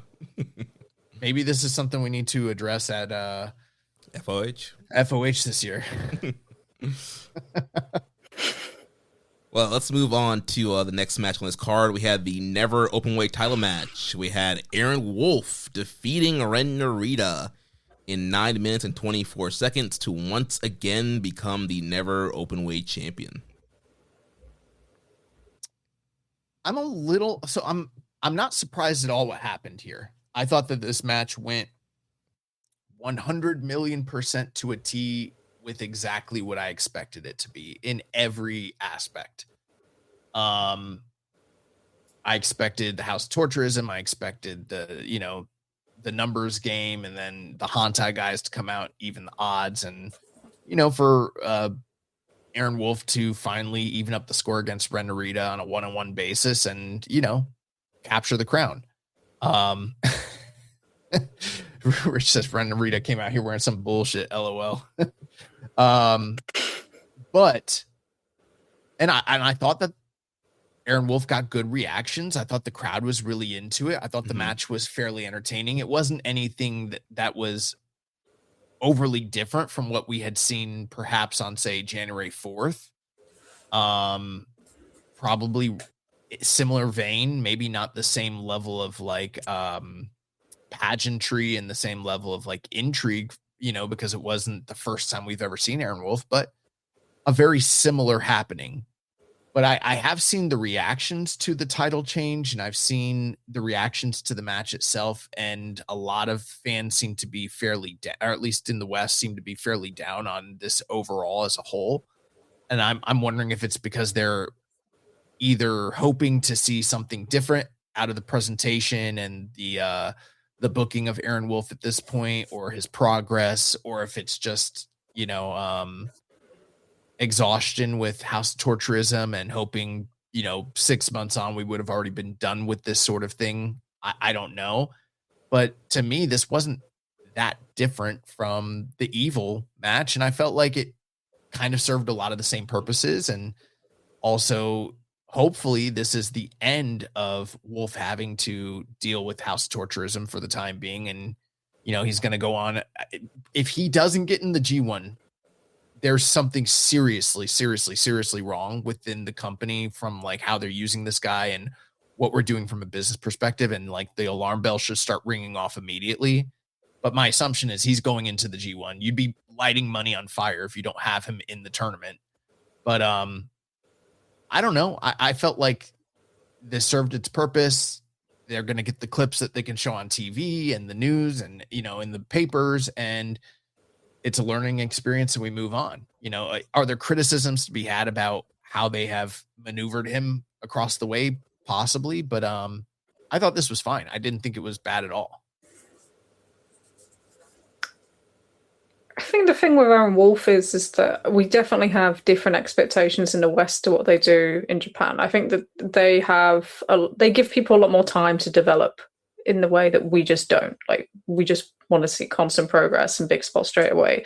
And I think it's difficult when your first match is at somewhere like Wrestle Kingdom to do the follow-up. And yeah, it was like very much a repeat performance, but I do think that he has improved. You can see his improvement in this one. You can see that obviously his body shape is so much better now he's been out on the road as well. And I just thought there was little things. I think he felt so much more confident in what he was doing. I don't think he was led anywhere near as much as what he was, when we look back in January. And I think they played somewhat on his like inexperience still. So when he like stutters when he goes for angle slam and like Narita slips out of it, and then he doesn't really know what to do. Sorry, it's a back elbow. And he's just like, oh, shit, like he's not on the floor or he's not right behind me. And then he kind of gets caught then because he's not able to anticipate what to do next. So I thought they put nice kind of bits into it. And it's hard because it's like he's in there with Ren Narita, right? It's like you're not expecting a masterpiece. But yeah, I just think that he has really nice kind of babyface fire as well. I think he plays really well to the crowd. He knows how to do that. Obviously, he's got the one-up spot because they're there to see him. And it does feel very much like reinforcement. And I think that that's where, when I think about the Dominion losses, the pre-Dominion losses for him and for Tsuji, and then this getting a TV thing, it was just like, okay, they're just going to reinforce that these are our guys. And the way they think they can do that is having these big wins to like a bigger audience than your standard audience. And maybe, when you look at the start of this year, he would have been better off if he was facing a Shingo or a Goto or whatever. But it's like, I don't know if that's even putting too much on him. And then where do you go? What is there that you can kind of market with him? And it's just easy marketing, isn't it? Like he does the big slam on Fale at Dontaku, and you stick that on the front of every newspaper, and you do the same with this here. But I do think, he's coming along nicely. I guess it depends what you want. Whether you want him to mix everything up straight away, and you think that that's going to be like the key to him being a drawing card for New Japan, outside of kind of just, I guess it's just like, what's the word? They're just like, he's wrestling, that's cool, let's find out what that is. But you want more than that. So I don't mind him having the slower development. I do agree with you that if he's not in the G1, like we might as well go home. It'd just be a waste of investment. But I think he will be, and I think he'll be in the B block. And yeah, he's going to have very structured matches. He's kind of reminds me of like a senior wrestler once they're in their kind of 50s, 60s, and they start to like strip the matches down to most simple structure, very Suzuki-like in a way. And you're kind of having to do that with him. But he has enough explosiveness, and he's seeming to kind of really kind of capture that a little bit more now, that he's always going to be able to get those kind of pops from the crowd.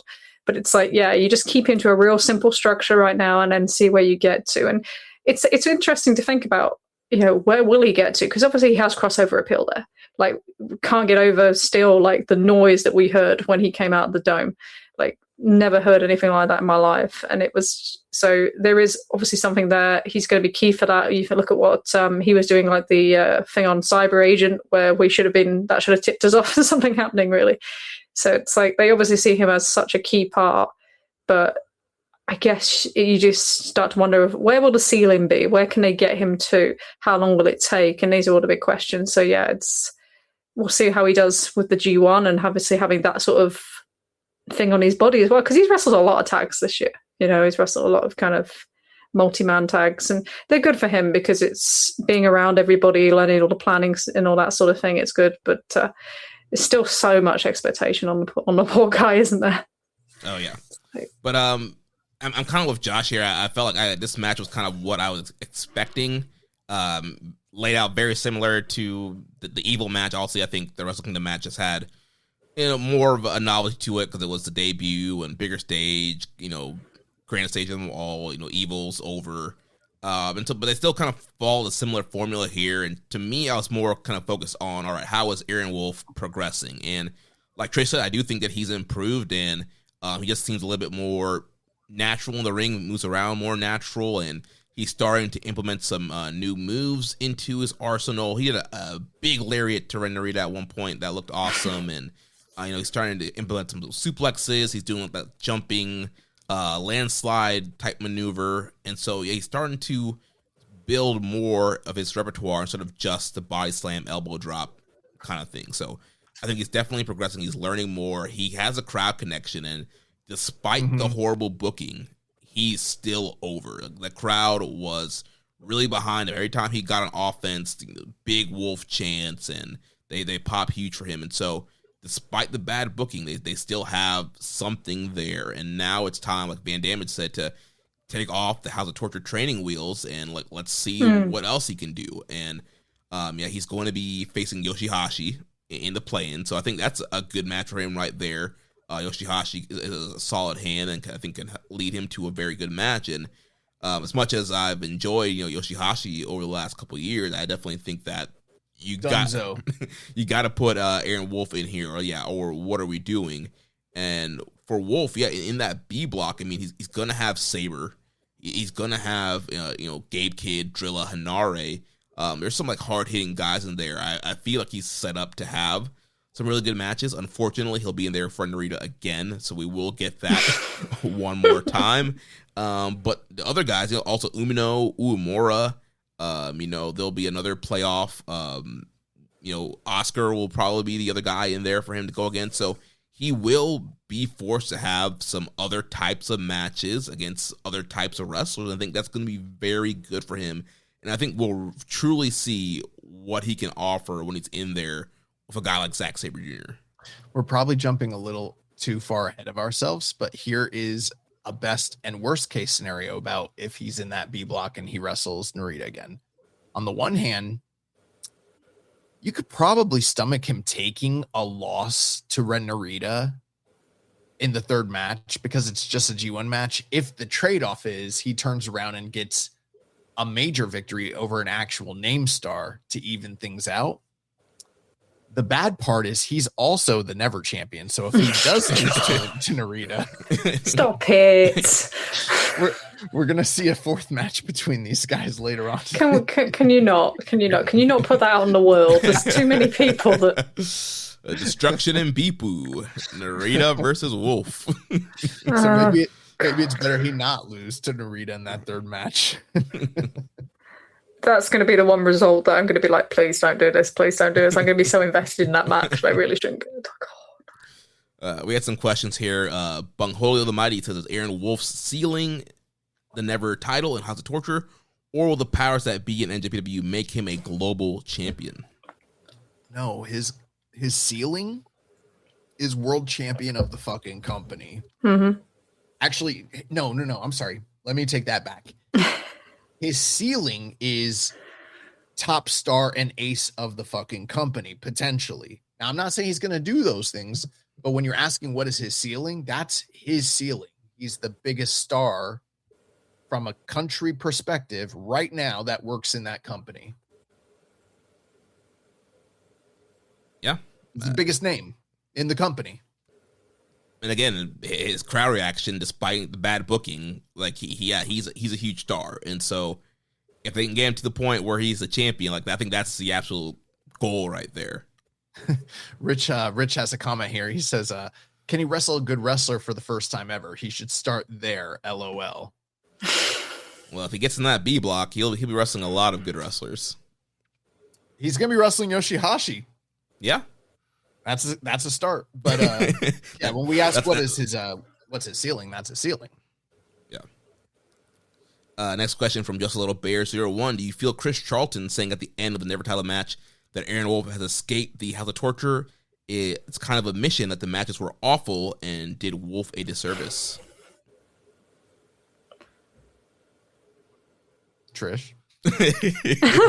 Why am I getting this one? Sometimes I don't think everything that they say on commentary, especially English commentary, is like company endorsed.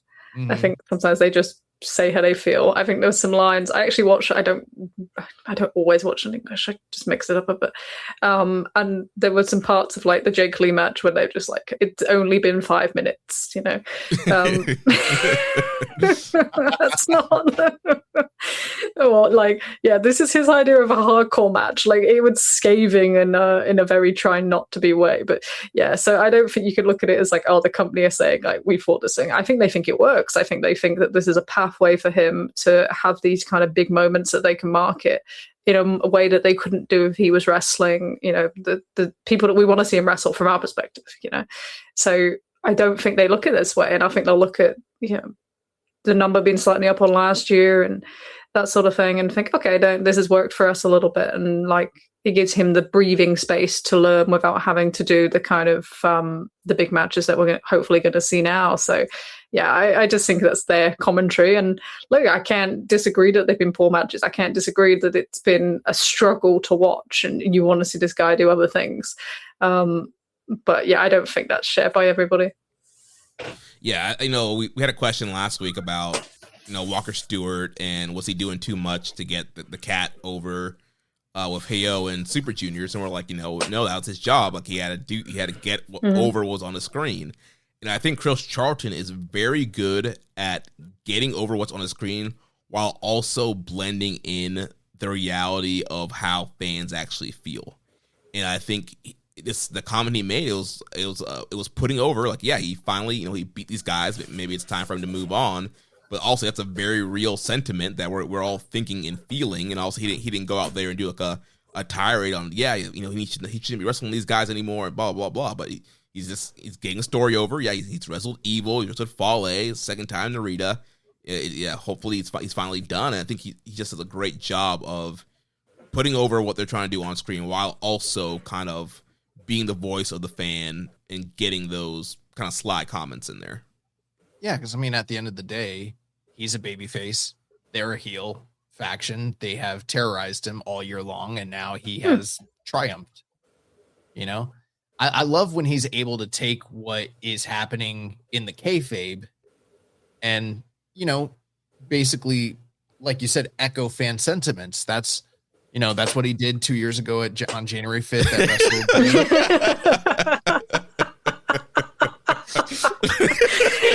You made us such a beautiful setup for that one. And I see nothing wrong with anything he's done ever, period. He was speaking solely for Josh that night. If he speaks truth to power, then more, all the more credit to him. I think you have a point outside the shot, but I think you have a point about it's not a bad thing for announcers to kind of acknowledge the complaints of fans, even if it's more West or East or whatever, but it makes sense to do that too, because it's like, rather than thinking like you have to accept that this is good, which is the way like WWE did their commentary. Yeah.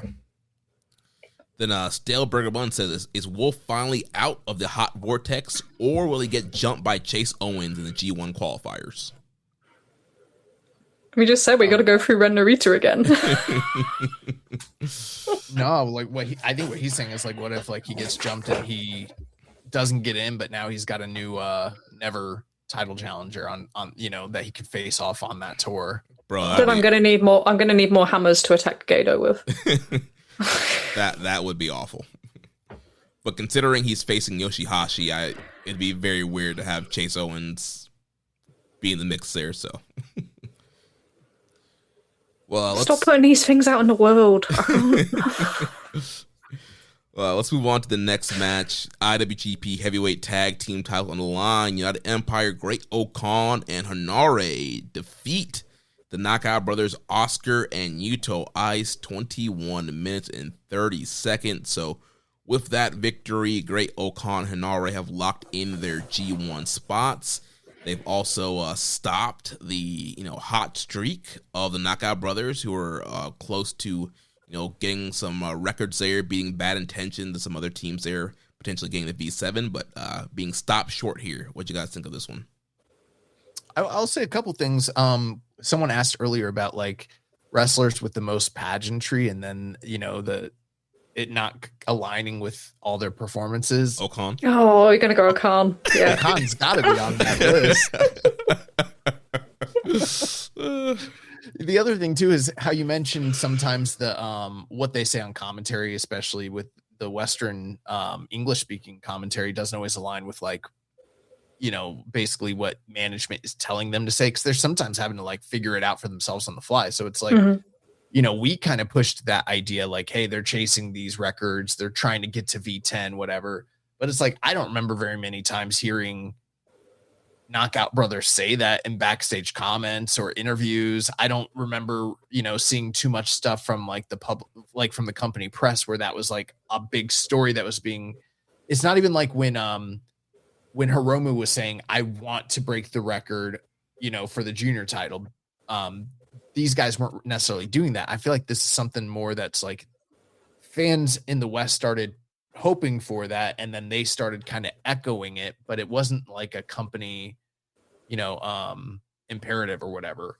So I'm fine with the fact that they didn't like break the record. I don't even think it's a thing where it's like, oh, now they have something to chase. It's just like, it is what it is. With that being said, I thought this match was pretty incredible, and it's just another incredible tag team title defense tacked on to nothing but incredible tag team title defense and title win matches for Knockout Brothers.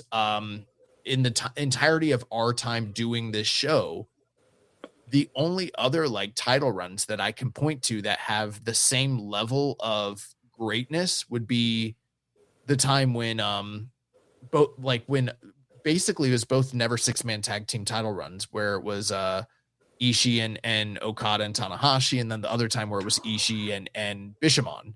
Those two teams had some of the greatest but none of them did it with this title, with the big boy title. So I mean, like, we might have already just witnessed in our lifetimes the best like straight up IWGP title run, or at least title defense record that has ever existed on tape, period.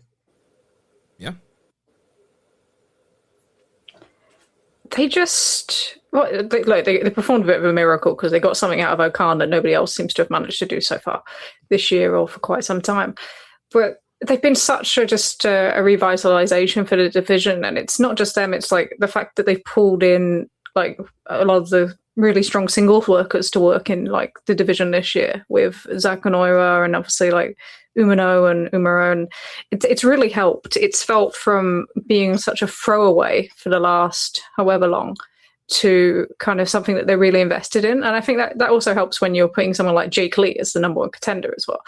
It's like, it's nice to mix it up a bit, but yeah, I get the idea of like leaving them something in the chase or not kind of blowing everything now, and they're already like the most successful kind of first time champions and that sort of thing. But it's also a case of, would it hurt? Would it hurt to have them continue and, just fucking run the table? Yeah, why not? Like, you establish these guys, and then you're going to do the single stuff with the G1, which is going to show a different side of them. I'm probably more on the side of, I think it might have been better just to keep them on them and just keep this going. I don't think they lose any momentum, like, because sometimes I think like they just think like with baby faces, especially like if you do this for so long, they're going to start losing their kind of the pops and like the ground that they've made, and then we just need to do a change, and then we can have them chase again. But sometimes it's just like, just have them win. Just have them win. And I kind of did feel like that here, and I think you were right. Obviously, it was the G1 announcements was a giveaway, but it was like, why do we need to do this? Let's just have them win, have them put in, and just keep kind of the spotlight on them. Because I guess that's the question when you look at what they've done with like Wolf and Tsuji as well. It's like, what happens if we just keep the spotlight on them rather than having them have to keep finding their way back up, because we're still trying to establish them? But this is a different way of establishing them. And I look at the success of what they've done with Stardom. We're doing that with like just focusing on like Kamitani last year. Like we didn't change it. We didn't move it across from it. We just said, we're all about like this one wrestler this year. And then you get the dividends that are coming off this year. And I think it would be kind of cool just to go, this is like the premier tag team in the world, and they work for New Japan Wrestling, Pro Wrestling, and we're right behind them, rather than kind of doing this thing where we have to kind of like, oh, we need to just cut it off now so then they can do something more later, or that sort of thing. I'd like to see them kind of really get behind someone in that way. I think that's a frustration I think we felt for quite a few years, and I thought that this was a really good opportunity because it is a division that you don't really have to worry about. It's not like you've not got people knocking on the door like the singles stuff. So yeah, I would like to see them run all the way through, really. I guess you can do it, and you can build them up for Wrestle Kingdom, and you can do something big there. But I would have been more fond of them keeping the belts here than going on to Okan and Hanare. And that's not to disrespect Hanare especially, who I think's he's got so much energy back this year since he come back. And, he always brings great physicality to his matches. One day I'd like him to not have to wrestle like a copy of Ishii, but we are where we are. But yeah, that's not to disrespect them. And I have no interest in seeing Okan with any belt, so I'm not even going to pretend. But yeah, I would have liked to see it stay. Yeah, I thought the match rocked. Also, they built a lot around Yuto Ice and Hanare and their history. And, Yuto Ice kind of seems to do this every time, where he kind of builds up a personal rivalry of one half of the tag team. Last time it was with Yuya Uemura, then it was with Oiwa. He kind of gets this, personal rivalry going. And so, yeah, I thought their interactions were great. Hanare, I believe, was like bleeding from the ear, it looked like. He might have got a concussion. He wasn't out in the main event with the rest of the United Empire. But yeah, some of their strike exchanges were just absolutely awesome and rocking each other. And the great spots where Yuto throws a punch at Hanare's head, but of course, it's Islander head. You don't attack an Islander head, so he ended up hurting his hand, punching Hanare's head. And yeah, it was just really great. A lot of fire there. And I think they like to be called Asian Pacific Islanders these days, Jeremy. So excuse me. And this was one of the moments, earlier I mentioned that it felt like they made the right call of Tai Chi winning. Like, he was over in the building. He got the win, satisfied the fans. This is the moment where I feel like they did the opposite of where clearly Knockout Brothers are the bigger stars, especially Yuto Ice. The crowd's like living and dying with them. They want to see them continue running and keep going, and then they lose. And especially it's Yuto getting the pin there. They did the Imperial Bomb gimmick they did to win the Never Six-Man titles, and they did that to him and pinned him. And it's like, man, you kind of cooled him off. And also, at some point, yes, they have to lose, and he has to lose somebody, but it just didn't feel like the right time. It just kind of felt like, well, here's our plan. We're going with Okan Hanare, and sometimes following plans and long-term booking is good. It can give you direction. But I think when you get too deep in that, your heels dug into your plans, and you ignore listening to the crowd and going with what's hot, it's like, clearly these guys have not cooled off. Like, every building they go to, they're still getting the best reactions. Yuto Ice is still the best in the promos, getting the crowd hyped into it, and it hasn't cooled off yet or shown any signs of cooling off. So why would you shoot a bull at it if you didn't have to? Well, I mean, I think the most charitable way that you could read this is we took the titles off them because we want to give them quote unquote singles pushes. So now they're free to like focus on some singles action, but they're not really going to push them.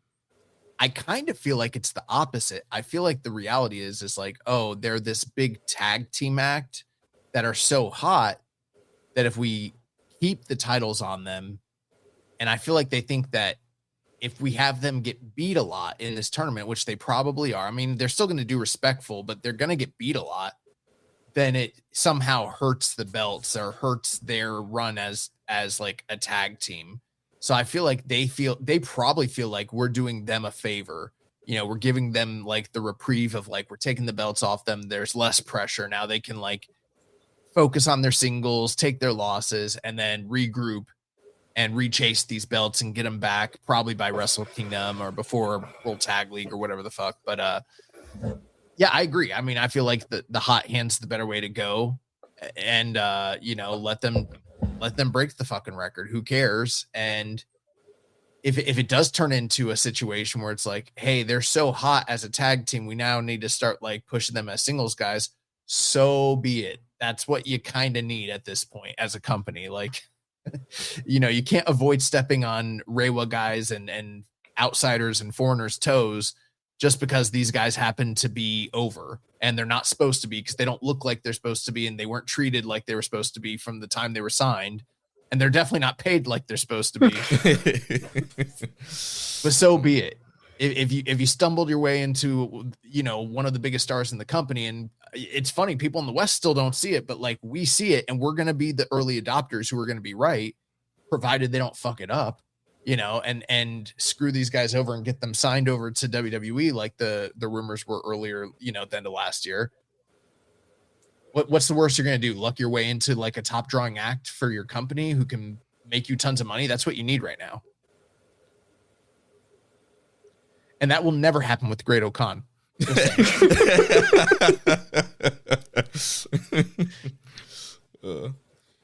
Got some questions here. Let's question 7252 says, do you guys think they took the titles off KOB because they wanted to keep the white boys of Carl and Bernard tag title defense intact in the history books, or because O'Khan and Hanare are more notable names to be in the G1? I think they're all going to be in the G1. I think we've already kind of stated why, at least I've stated what I think their reasoning was behind this personally. Yeah, but I do. Sorry, go ahead, Trish. No, it's all right. I think it's a good shout. It's a good shout. Like, it's the sort of thing that they do, right? Quite often that they'll just say, okay, we're not going to do this, and then we'll bring you back in. But again, like with a G1, it's like, I don't know. I'd have them win a bit more. Yeah, especially Yuto, I guess they'll push him first. But it's like, have him be up and competitive in that way, and it only strengthens your division when you're using singles guys in there anyway. To have like your tag guys as stronger, but I'm asking a lot there when we know kind of how it plays out. Mm-hmm. Yeah, and I think that when it came down to the winners here, I'll say we're going to go with the more established guys getting the G1 because they like to do this thing of the newer, younger guys having to earn their way in. In the past, Bolton and Callum and some of these other new guys had to scratch and claw and get into the G1. So I see what they did there, but I still think it should have been the other way around. So, but I don't think it really had anything necessarily to do with the title defense, like we mentioned earlier. Rainbow Sand Pig says, do you think having the Knockout Brothers fail to overtake Bad Intentions was simply about selling tickets to the play-in matches, or more about leaving them something to chase? I don't think it was a real thing that the company actually was focusing on. Yeah, I think it was kind of what Samsa said last week. Samsa was like, a lot of times I'll bring up records and stats and the company would have no idea and be like, oh, well, let's break it since let's stop them from breaking it since it's out there. And so I feel like a very similar thing happened where like we're the ones, all the stat guys are pushing the thing of like, oh yeah, they're going to beat Bad Intentions record. And they're probably like, oh, let's not have them do that. So, yeah. I think probably here's what happened. They were going to break the record and then Bushiroad sold off their shares, right? And Cyber Agent found out about it, and Cyber Agent has, main event Carl Anderson in their ear, and he was like, brother, they're about to break my record. Don't fucking, you got just as much say as TV Acai these days. I got Gato on speed dial. You tell them that these Green Boys are not fucking breaking my record for anything, because we're coming back, me. Matt, if Cyber Agent are responsible for them coming back in the company, like, I'm pretty sure Cyber Agent put the kibosh on this entire storyline, and you can go ahead and aggregate that shit. I don't care. Oh man, people love to steal stories, so yes, they do. Oh man. All right, well, let's move on to the IWGP Global Heavyweight title. We have a new champion, the Roughneck Shooter. Shota Umino defeats the Real Latino Man, Andrade El Idolo, and Drilla Maloney in 16 minutes and 20 seconds. By far, and I mean this wholeheartedly, I think this is the worst booking decision that they made on the evening, and I'm shocked by it, to be honest with you. Very much so. Completely, and mainly because it completely upends every single prediction that I've made about the second half of the year and the G1 and Shota Umino and his storyline progressions and his motivations, character, and what's going to happen at Wrestle Kingdom. It's done. I'm genuinely perplexed about. Now, I think everybody sort of expected, hey, we're doing this triple threat match here because Andrade isn't going to actually take the fall. We need another guy involved to take the fall there. I wasn't always completely sold on that because I felt like it may just serve a purpose to get two deserving upper mid card guys on, in the spot, that sort of thing. And I think that's proven to be true.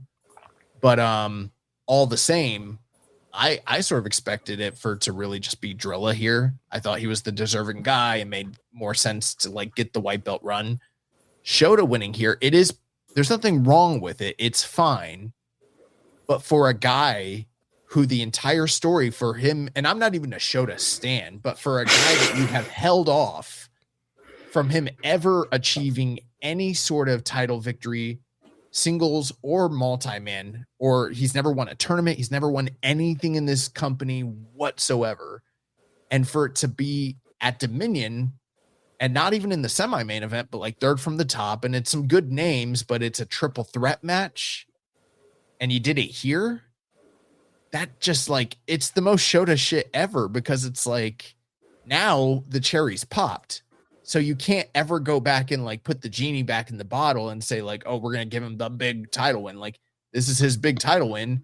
And it's an achievement, but it's not, if you held it off for this many years, it should have been a big achievement. If he was going to beat Andrade, then it should have been in the semi-main event, and it should have been just off of his own sheer, like, grit, guts, and there shouldn't have been anybody else involved in the fucking match.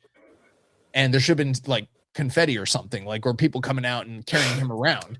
But that's not what happened. He just kind of got the white belt. The white belt also feels, with him winning it this way, it feels kind of, again, less than, like, I don't know.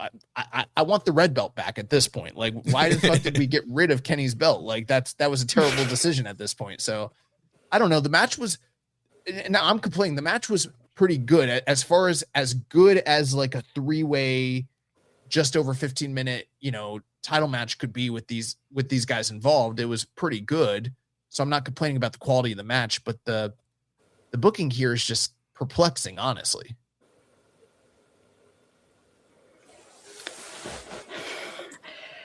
It's one of those things. I think that you're really onto something with like keeping him. So they said it's like his 19th title challenge on this one. And it does make you think like, yeah, well, you could have run that all the way up to a world title challenge. You could have had him win a G1 and run that all the way up to Wrestle Kingdom, and then you can really, really push that. And now you can't. And the way that they did it he didn't steal it from Drilla, but it felt like it in so many ways. And I think that goes with the crowd reaction as well, because the crowd was so much more into Drilla than they were into Shota. So you didn't even put him in a situation where like they were going to be behind him. And that felt like a mistake as well. And even more so when you make everything afterwards with Gabe and that all about Drilla, essentially. So it's like, he's just the guy with the belt, but all the story is around Drilla and Gabe. So all of it just felt out of place. It just didn't feel like the right moment. And it almost felt like, because they'd slotted like Andrade in where Gabe would have been. And it's like, we want to keep to that, but we haven't done any of the legwork to make it work. And then it's like, the stealing the moment felt like what they did with Suji at the Dome, but it's not the same. It's not the same. It's not the same type of moment. It's not the same place. It wasn't built up the same. It's not the type of match. Freeways never give you that sort of feeling that you get with a one-on-one victory, of feeling like you've really overcome something. This was very much just thrown together. It felt like coming out Dontaku. And it's like, yeah, so you don't feel any fulfillment from it. You don't feel any of the things that you should do for something that they've felt like they protected for so long, whether that has or not, whether it's just kind of fell into place. But I didn't think I thought he was the weakest part of the match too, which didn't help either. He just never really felt part of it. And I think some of that is the crap, because they were so into Drilla, and Andrade, I think it was feeling himself. You got two English guys that can speak the same language laying the match out, and they're like, all right, brother, Sure. This is what I'm doing, and brother, this is what you're doing. Oh, Shota, do a back body drop, I guess. All right. He just had so little part in some of like the sequences and stuff that like you almost forgot he was in there until like toward the end. And yeah, I don't get this one. It's bemuses me, and and you almost feel like they should have called like not even like an audible, but thought about it as soon as they heard like the crowd at the start, and it's just like, is this the right time for this guy to win? You know, are you still chasing this guy as like to be your top babyface, which it feels like? But if that's what they're doing, then I don't know if this works. I do wonder, do you think there could be a case of him losing this quickly going into the G1, or do you think that he just keeps hold of this thing for now? You could, but it's just so stupid because what you said is true. They could have run this up to he's never won a title, and now he's challenging again for the world title on some big stage. Let's make money off the story. Now you can't make money off the story. So even if he does turn around and drop the white belt, what did this really, whether he keeps it or loses it, how does that help him? It doesn't help him at all. Like, best case scenario, he parlays this into a double gold dash at the Dome. We need to stop doing double gold because they love to have double champions in the Dome, and he's punched his ticket. We just don't know it. That's the best case scenario for this guy. Yeah. Overall, I thought the match was very good, and also I agree with the booking decision, and it's a bigger thing to what I was saying of KOB. It was like, yeah, Drilla Maloney was super over, big reactions, the most over guy in the match, and one of the most over guys the whole night. And I think time after time, Drilla proves that he's getting over with the crowd. The crowd's into him. He looks like $1 million, looks like a star, and this should have been his night. And I personally would have been more compelled of what happens now with Gabe coming back. And he wants the title that Drilla has, and it's like, all right, there's this old, war dog kind of history there. Drilla says he's still loyal to his friends, but Gabe's all about AEW and Death Riders and this and that. And I feel like that would have been a more compelling story and program going forward in the G1 versus kind of rehashing Umino and Gabe and kind of playing on their personal history. And also Drilla was still kind of apart, but also kind of in the distance, kind of watching it all go down. And so I just feel like, it was a little bit deflating. And friend of the show, Brian, he was there live watching it. And he was like, the crowd was like pissed in the moment where after the Drilla Killa and Umino breaks the pin up. Yep. Yeah, the crowd was like, he's like, there was heat there. They were booing. They did not like that. And he's like, I hope he didn't steal the pin there. Because, if Umino had won it right there, oh my gosh, that's a classic WWE triple threat finish. Yeah, they would have thrown trash at that man if he had won that way. And him winning the title here, it just didn't feel like his moment. It felt like the story was really a Drilla's ascension, and we've seen him climb the ranks since being out of the tag team of Clark Connors, and he keeps getting closer and closer. And it seemed like this should have been more about Drilla cementing his name versus, I feel like Umino, his whole story since coming back was like, he's supposed to be the next ace. He's supposed to be the top star, and he keeps failing. You would think, his kind of solution to his story is, he's going to win the world title. But now they kind of slot him to like, he's just going to be this white belt kind of guy, and he might never get the world title. I mean, I think for some fans, right, there's probably those people who are looking at the G1 field right now, and they're like, okay, Suji's got the world title. Callum just dropped the title. Now Shota has won the white belt. Oh, baby. Because those are like three of the top potential, young guys that you could be slotting to go to finals or win it. And now they're kind of off the board. And if you're like a Uemura supporter, and I'm sure there's other people, I'm just throwing a name out there, but that's the first one that pops in my mind. If you're like someone who's like, I really want to see Uemura like go to the top, then you're like, fuck yeah, let's go Shota, get that white belt, But like, I'm just thinking of it from a pure dollars and cents standpoint. This just doesn't financially make sense. It harkens back to what I said earlier, where it's like sometimes with the creative lately, they're doing shit and you don't even know why. It's like, why would you hold off on this dude for this many years, for this many challenges to fail, to turn around and pull the trigger here on this night? Like, all right, bro. Well, I guess we don't want to capitalize off of, for Gato being the guy who's gotten all of the credit for all of these years as this master long-term storyteller and sprinkle in the breadcrumbs that we can all, munch on and eat up and follow, the trail. You've been following this trail for this many years and it ends right here. You're like, what the fuck, dude? Like, this is the gingerbread you've been building for me? Like, this is not that good. Like, what are we doing? And I don't know if you guys saw like the post-match comments between him and Gabe. It's like, he got a little cheeky with Gabe, right? And I thought, okay, that's pretty exciting. He's throwing some pops in there, making it fresh and exciting. And then Gabe just utterly, completely obliterated this man on social media on such a deep personal level to where it was like, okay, this is way beyond shooting in pro wrestling, to the point where you have buried this man so far under. And I know that like it's never going to show up in the Japanese fans are probably never even going to notice it or even really care. It's not going to show up in a VTR when they actually wrestle or whatever. But like for the Western audience, you read that tweet, it's so filled with vitriol that it doesn't even get you excited about the match. You're just like, yeah, Shota shouldn't be wrestling him. He's not on his level. Like, there's levels to this, and Gabe has clearly identified the fact of that this man just does not belong in the ring with it, or maybe even in the business at all. He probably shouldn't be wrestling, according to the kid, is what I'm reading here. Put on a ref shirt like your dad. Yeah, like this man should be he should be out there with what's with Kikuchi, just like out, giving the guys waters. Oh man. We have some questions here. Wukong 901 says, thoughts for the triple threat, was putting the strap on Shota a mistake? Side note, when did Drilla get so over? I'm more than happy for him. Caught me by surprise. If you missed Drilla getting over, you ain't been paying attention the last year, bud. That's the only thing I'll say about that.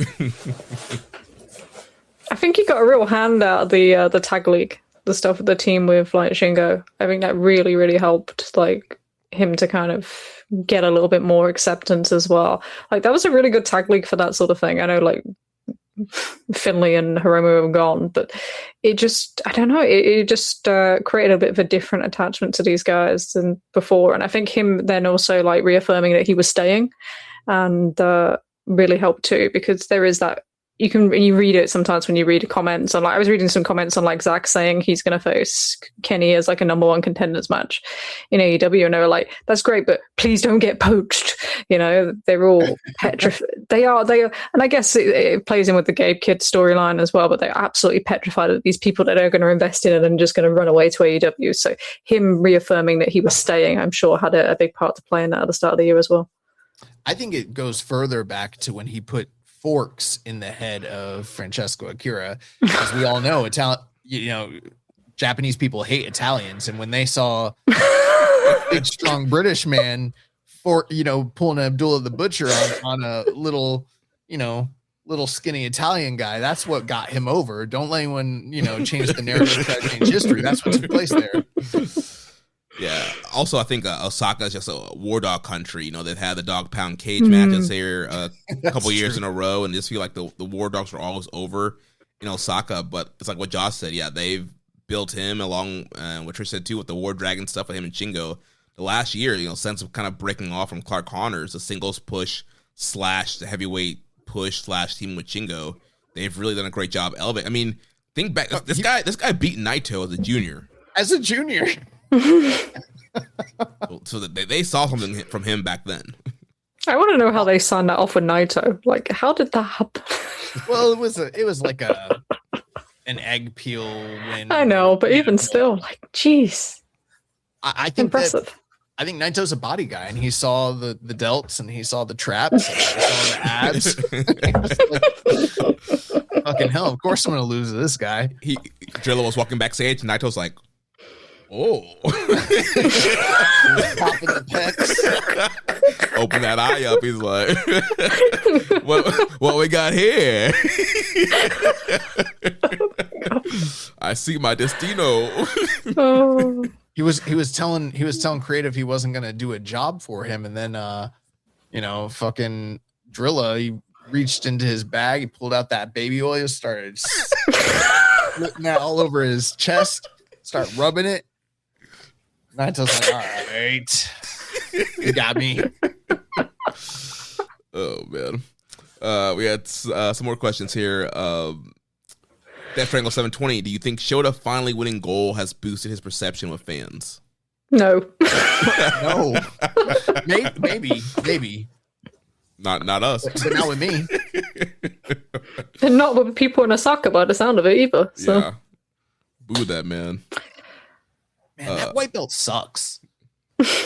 That white belt has been nothing but curse like almost the entirety of its existence. Like it really makes you wonder, like, again, why does this, we shouldn't have it. Live Valuable 381. Is this finally the moment Shota cements himself? Personally, I hope his Wrestle Kingdom match is a win against Takeshita or Mox.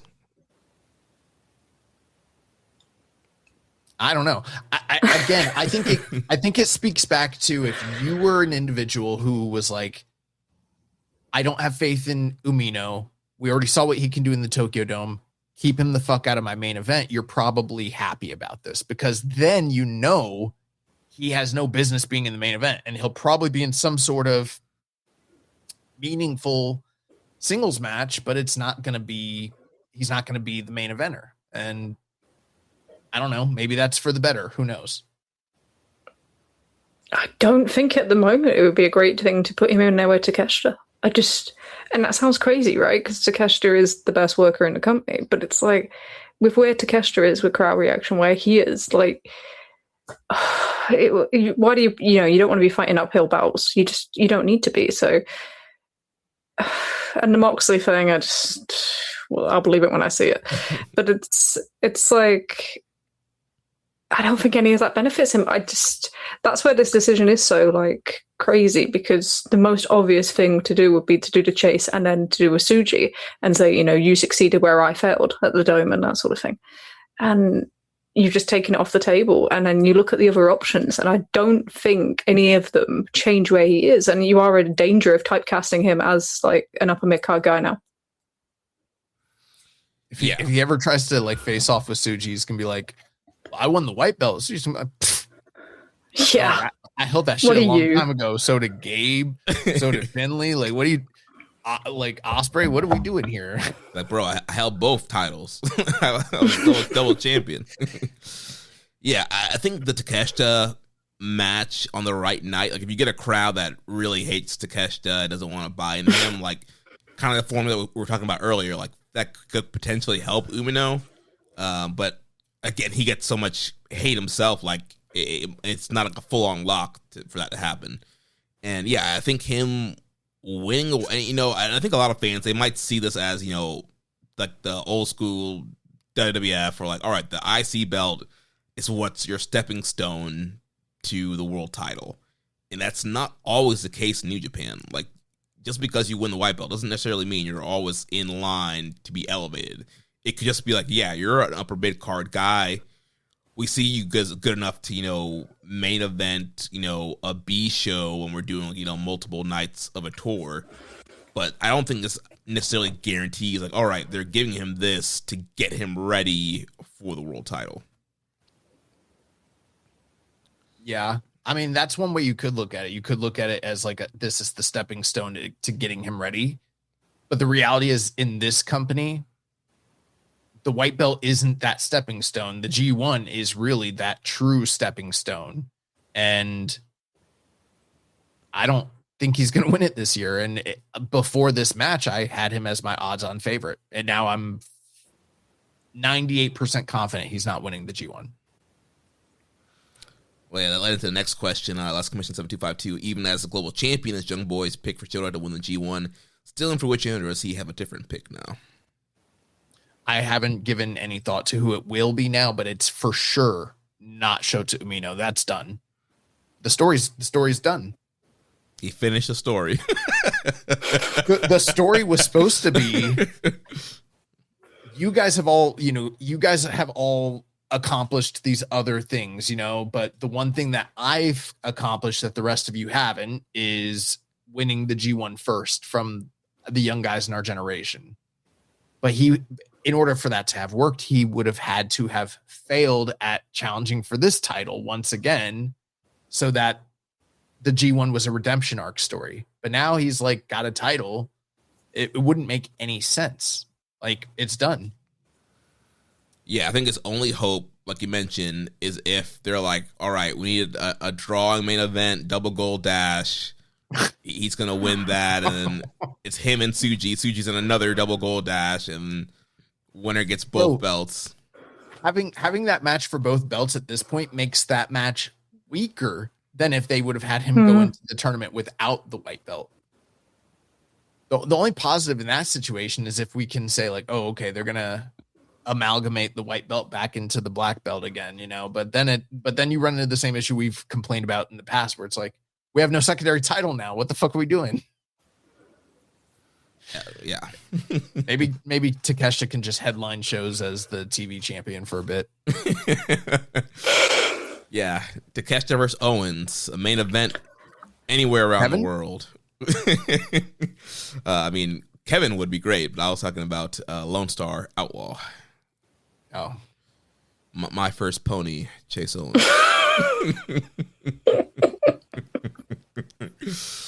There's some things I could call Chase Owens, but it would be unbecoming and unsubstantiated. But I believe it 100%. Rambone Slam Pig says, how do you feel about Gabe's return? Do you think he came back with more focus and a better energy than his recent appearance in either NJPW or AEW? I got the impression that time away may have done him so good. So yeah, we didn't really cover that post-match. Gabe comes out, jumps Umino, does the whole, New Japan, FWE, AEW is for the best wrestlers, yada yada, and essentially stakes his claim for the global title. I mean, it wasn't too different from what he did earlier in the year at New Beginning for me. And I believe Rich when he says he's refocused and in incredible shape, but I've never been one to doubt how good Gabe is in the first place. I think Gabe is, one of the best talents in the world. I think he'll want to make up for last year as well. And in a way, that's the only thing that really worries me about him this summer. And I could lose some of the work shoot stuff that especially doesn't work for me with New Japan, where a lot of people don't know everything about the company. But yeah, my biggest fear is that, he's just coming off another injury and he's going to want to make up for last year and he's going to push himself too hard. And that's probably what worries me more, because I don't have any qualms about him in ring. I don't think that's an issue. He should have good heat to all his matches and that sort of thing. And so, yeah, it's just a case of, I think he puts a lot on himself. And you've got to balance that now. And he also has to think about, essentially your career is just as much outside of here now as it is. So as much as you can benefit from having a great G1, he just has to be careful that he doesn't try and do too much and end up in the same scenarios where he was last year. But yeah, I don't have any qualms. I don't know.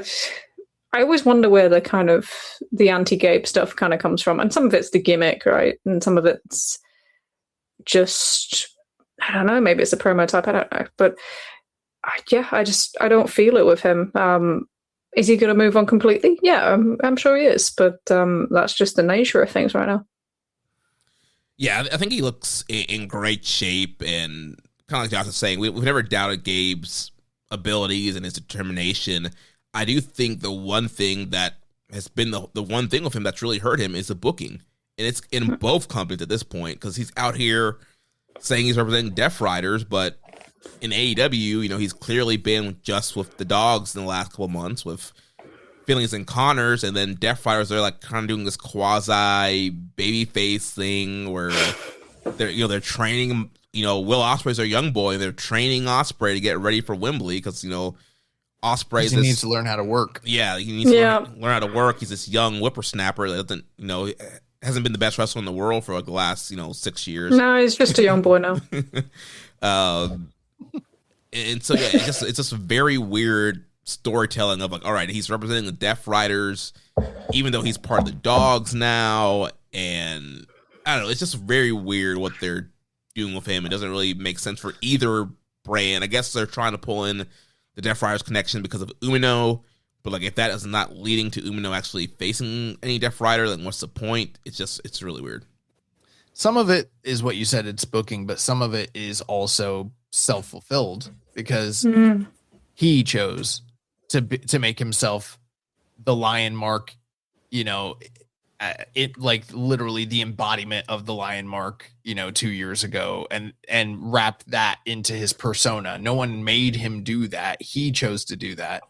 And then when the creative shifted and it made the whole thing confusing, he was the one who still had to try and stick by the logic of like, I'm loyal to those who are loyal to me. But it's like, if you make your entire persona like I'm New Japan's Tommy Dreamer, and then you go and you sign with another company, don't be surprised when people can't take it 100% serious when you are like, I'm AEW in it, you know?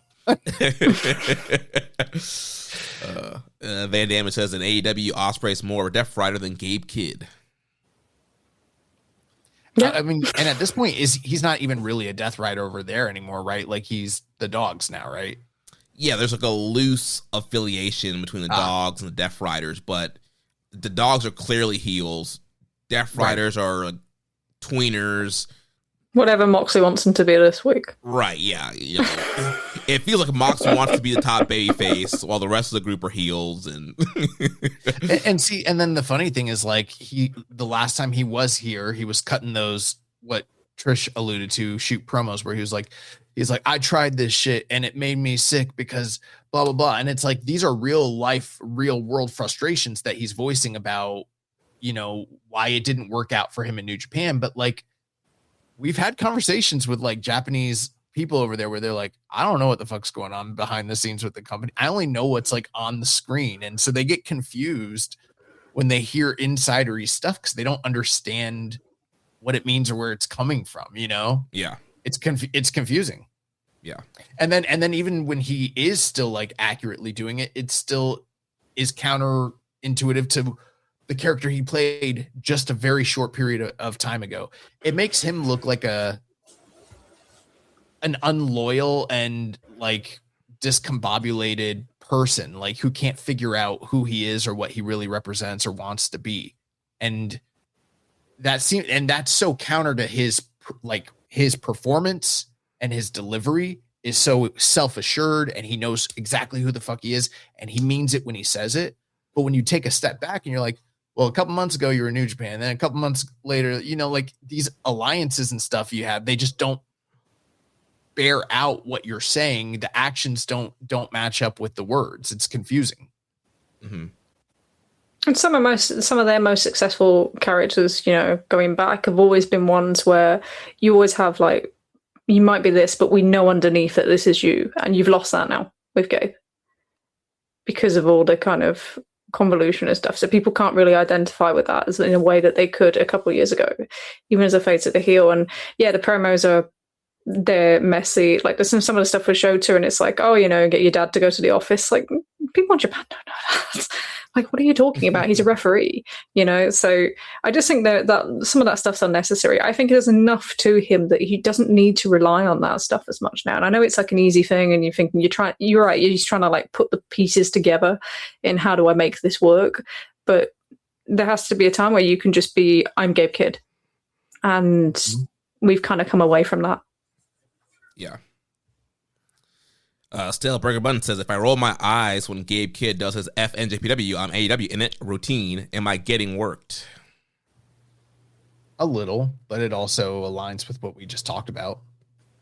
Yeah.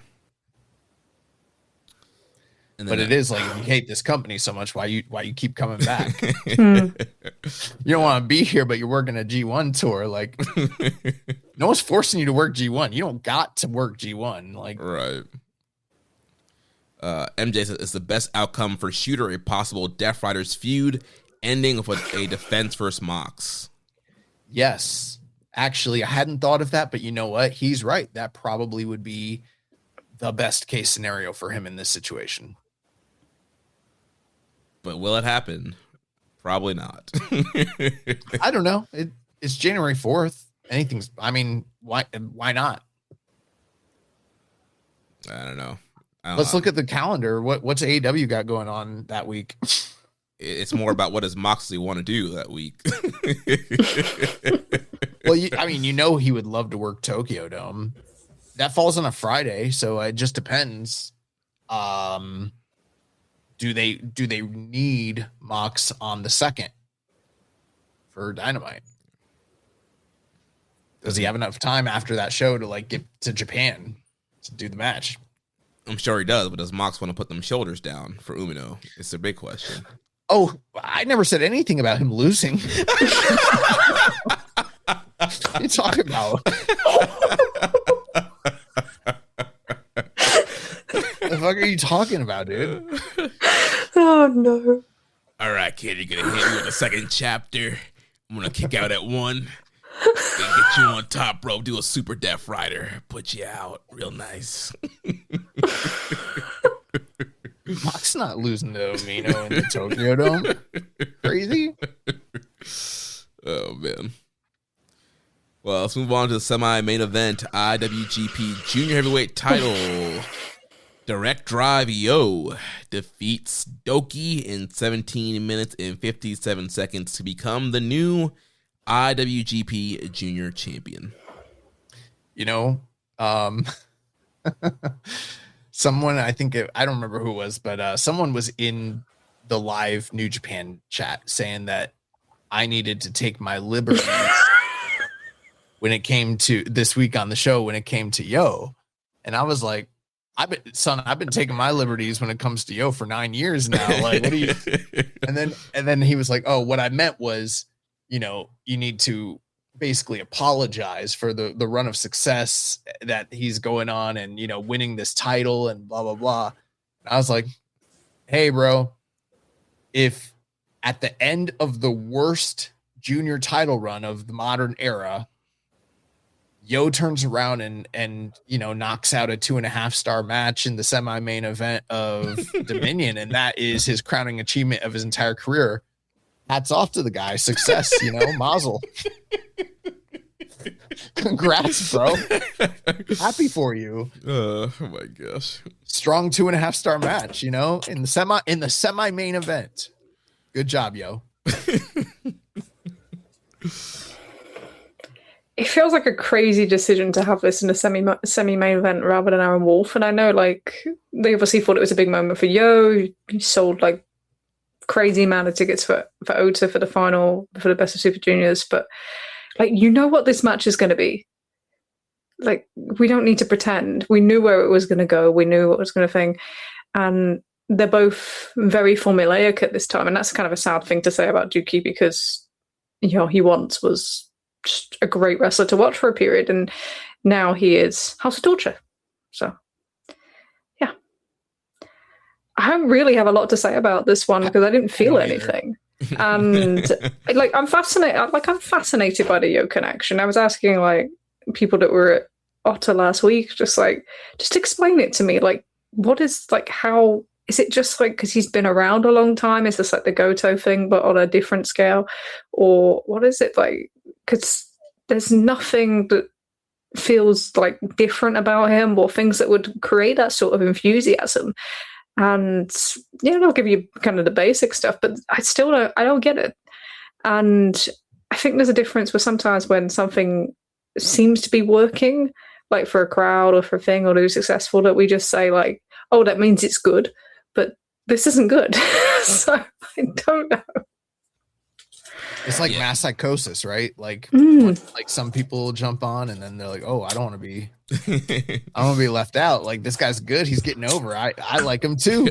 Yeah. I don't hate him. I just don't feel anything. And I think it has something to do with the poop.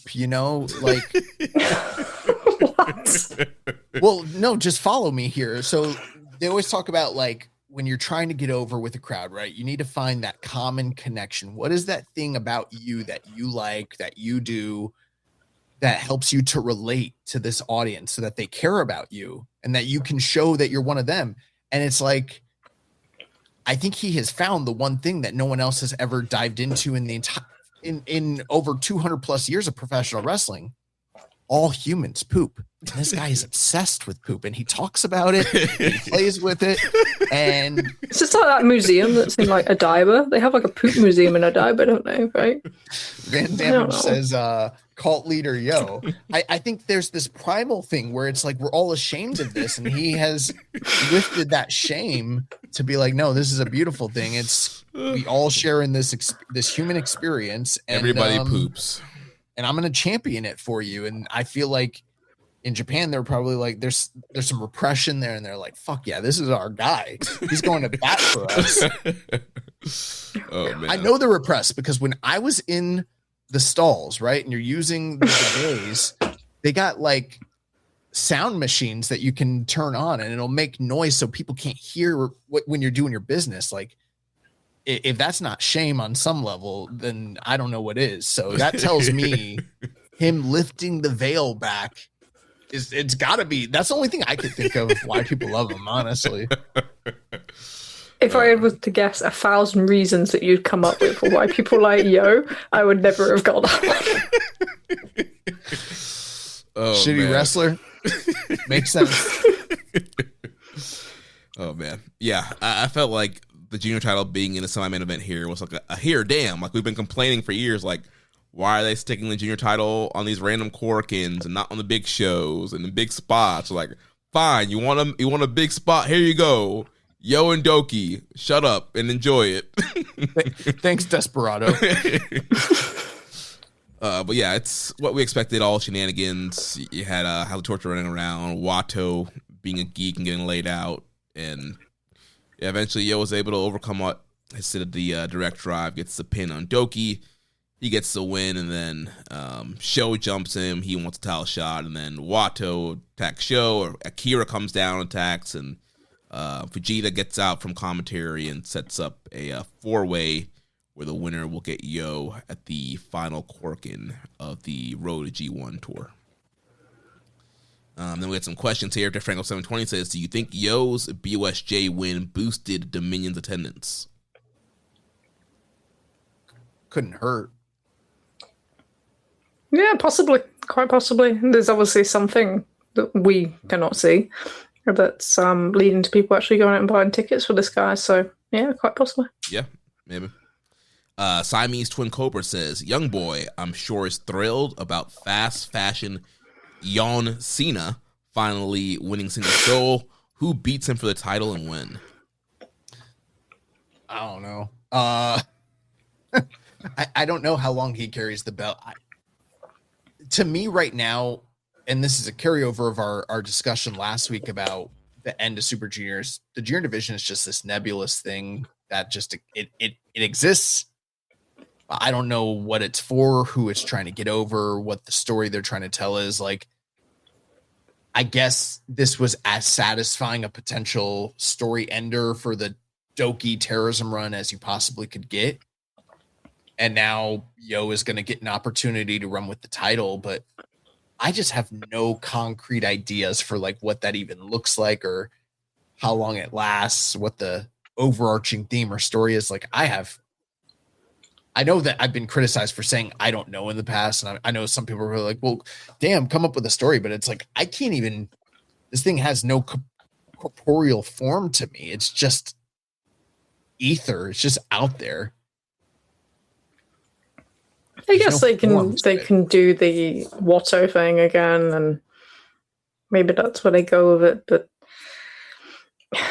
I struggle to, every time I think that you can make some sense out of the junior booking, it just goes six-way to sideways, and yeah, it feels like it's stuck in a cycle, like in a loop, in a way that maybe the heavyweight division is starting to come out of, and like compared to 23, 24, and this one's still just playing the same hits over and over and over again, with kind of less interesting results, maybe.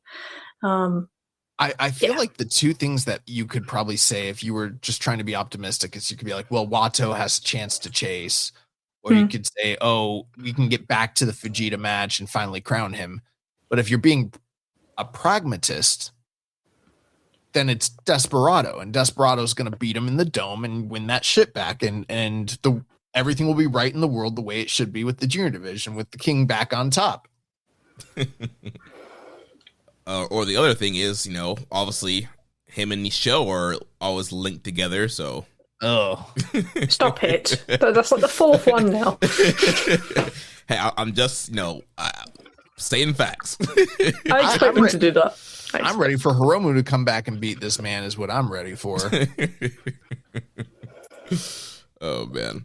And yeah, similar question from Ginger and Fringer. How long do you see Yo holding the junior title? Could he really walk into Wrestle Kingdom as the champ? And like we're saying, I feel like the junior booking is just so up and down. I mean, sure, he possibly could, or he could not. I don't know if there's any lose it in October, any clear direction for this division right now. And it just seems very stale. And we're talking about a junior division that didn't have a junior title match at Wrestle Kingdom this year. Yeah.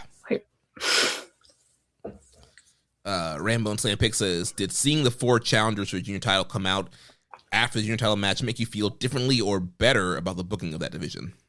Nope. No.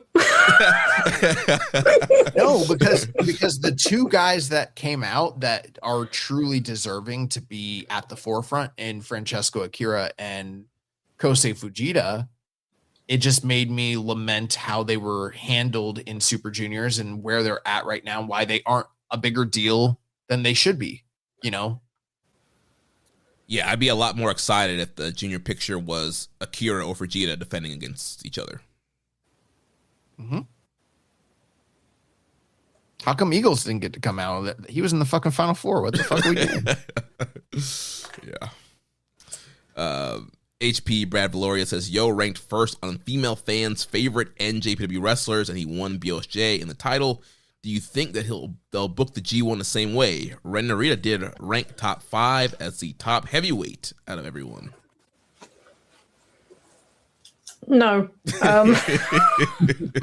Yeah, no, the other thing with female fans is like completely true. Like the Otter, it was like, compared to normal 50-50, it was like 70-30. So they did show up. But Ren Narita, no.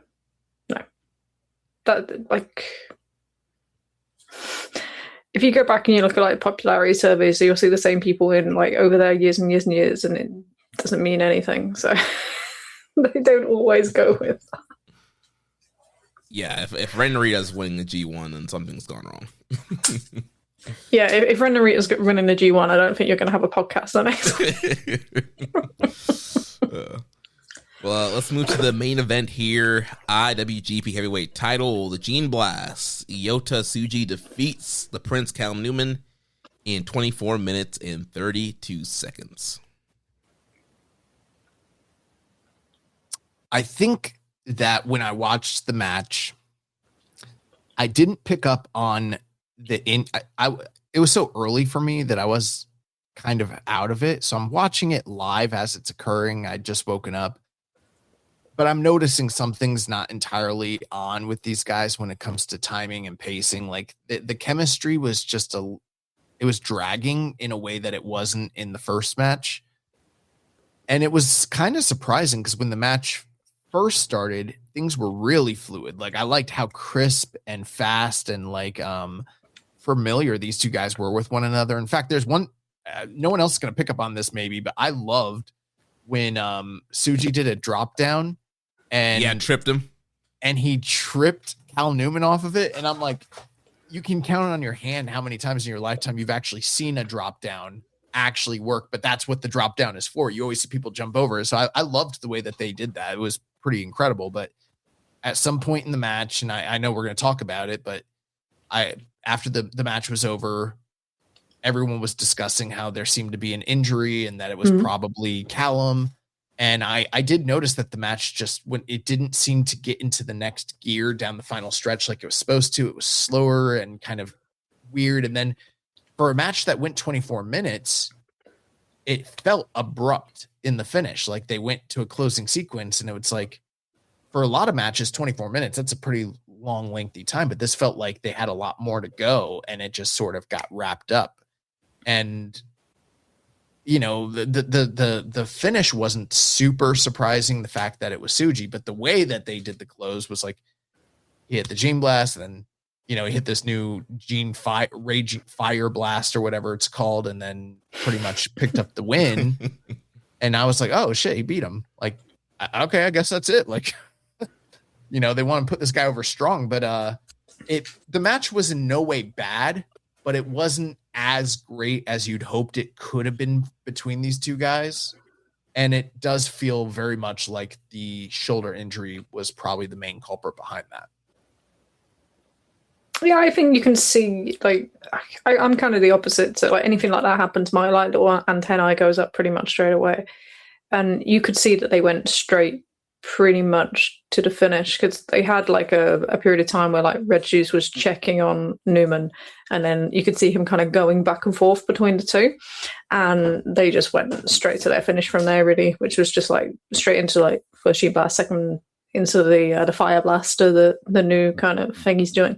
So it was like, it's a shame. It's one of them where you could see what they were building towards. You had like Tsuji selling the kind of the midsection and the arm as well. He loves to work a body part now. It's kind of like to be worked on, I guess it's the phrase. But and they were playing on Callum kind of being overconfident and not having the experience, but still playing on it. And obviously they didn't even get to do anything with him like trying to do anything that was like not down the middle. And I guess you can work with that now, because you can still work with, he tried to do everything he did everything the right way and he lost. So you can work that into his Ospreay story now. But they never really got to that final phase. And there were some really cool kind of nice exchanges in the middle as well that I really enjoyed. There were some crazy spots, like the stomp through onto the table. He just kind of rebounded off of it and then straight into like the fence was just mental. But it's like, it's always a shame when a match where you're building it up and you had a really great match at Sakura Genesis, and then you aren't able to follow up in the same way that you want to because of something like this. It's just unfortunate.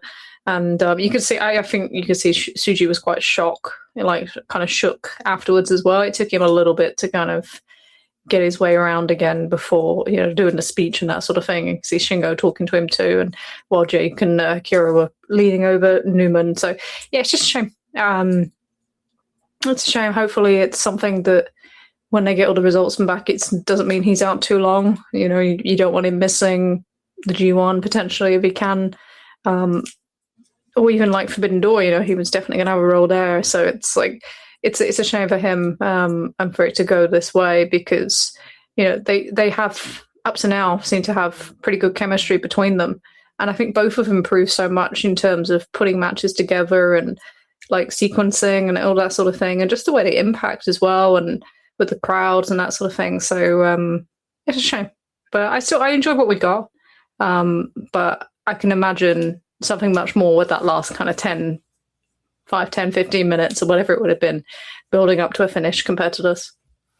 Yeah, I was really enjoying the match. Like Josh was saying, a lot of the opening sequences, like I felt like it was very fluid. There was a lot of great counters. Tsuji did that the knee off of the Oz cutter was great. And yeah, there was a lot of really great counters, and the body selling was great. And yeah, I felt like they were building up with something good, and then the spot Tsuji does the over the head belly to belly. Newman's coming in too fast, lands on his shoulder, and that's when Red Shoes is like trying to figure out what's going on, and then they go to the Gene Blast finish right away, and Tsuji wins. So it was kind of like what happened there, and then you start hearing the reports, and you look back and you see what happened, and it makes all the sense. And yeah, it's a shame because I feel like they do have great chemistry, and this was probably the chance for them to have that match level contender type match, and they didn't even play into the whole Ospreay's not there, so is Newman going to cheat? Like you gotta think that was coming at some point, and so I feel like there's a lot of the story of the match that was left there. Probably we're going to go at least 10 more minutes, and so we lost all of that, which could have made this match really great. And so it's unfortunate, but I think like we all expected, though, Yota Tsuji wins the title back and is going into G1 as champion. And lots of questions here on this one. Death Triangle 720, Drawer, and HB Brad Valoria all asking about Tsuji's new theme song by Popstar. Bro. It's what, May J or something like that is the star. It was BAD is what it was. It's not a bad song, but it's not a good pro wrestling theme. I know that we have different sensibilities abroad, but compared to the music that he had prior to that, it was just like, this is not an upgrade. I don't understand what the thought process was here, why this was a good idea to change this. Look, this is something about being European because it's a little bit Eurovision-y, so it probably appeals definitely much more to my sensibilities than it would to you. But I think for like the big entrance, I think it worked quite well. Actually, I thought he looked like a level above what he has previously in presentation. I just thought it was badass in terms of like, oh, this is cool. Like he actually looks more like a star than he has done. With more generic music, but I don't know how much well that works in like a Korakuen or some tiny venue in Hamamatsu or something. But obviously, I think there's an effort going on with him right now in terms of his marketing. So not just like obviously getting a pop song or that sort of thing that's going to appeal, but they're definitely marketing him far more towards women now. They're pushing it, like the Instagram thing and all that stuff. You can see it. You can hear it too. Like the press conference with him and Callum was just like he slammed in through the table, and all you can hear is a woman going, Yoda. I was like, okay, so it's working to an extent, but they're definitely pushing like his presentation to be above standard progress. And whether that works or not, obviously we'll wait and see. But yeah, there's something different to it. Yeah, it appeals to me, but I can see why it wouldn't to others as well. And there seems to be like a little bit of a transition what they're using. Look at what Nuben's theme kind of is. It's a little bit different from what we've seen previously. I guess I'm just happy to move away from the era of everyone having the same grunge new rock song for every promotion, it feels like. So, or everyone having the same kind of drill rap stuff in when it comes to like the War Dogs and stuff. So I'm for it. I can understand people not liking it, and I guess we'll see it more once it's been used on a regular basis, how that works. But I thought the entrance was cool. I thought he looked cool. And they've been looking for something extra of him for a while, I think. So yeah, sorry. I think the one thing about it that kind of worked after I found out later, like the song's called like Fire or something like that, and he had the fire in his entrance. So when you kind of know that, like, all right, there's some kind of cool connection there. But overall, I didn't really love it. I just feel like maybe that's like a VTR song or something else. But I loved his previous theme and thought it kind of set stage, and you get the big kind of monster roar and then the slow dun dun dun dun dun kind of build up, and he rises up and has that kind of triumphant dun dun dun dun dun dun, and then he comes out, and I'm just like, yeah, let's go, like the man is here. And I just didn't get that vibe with the new pop song.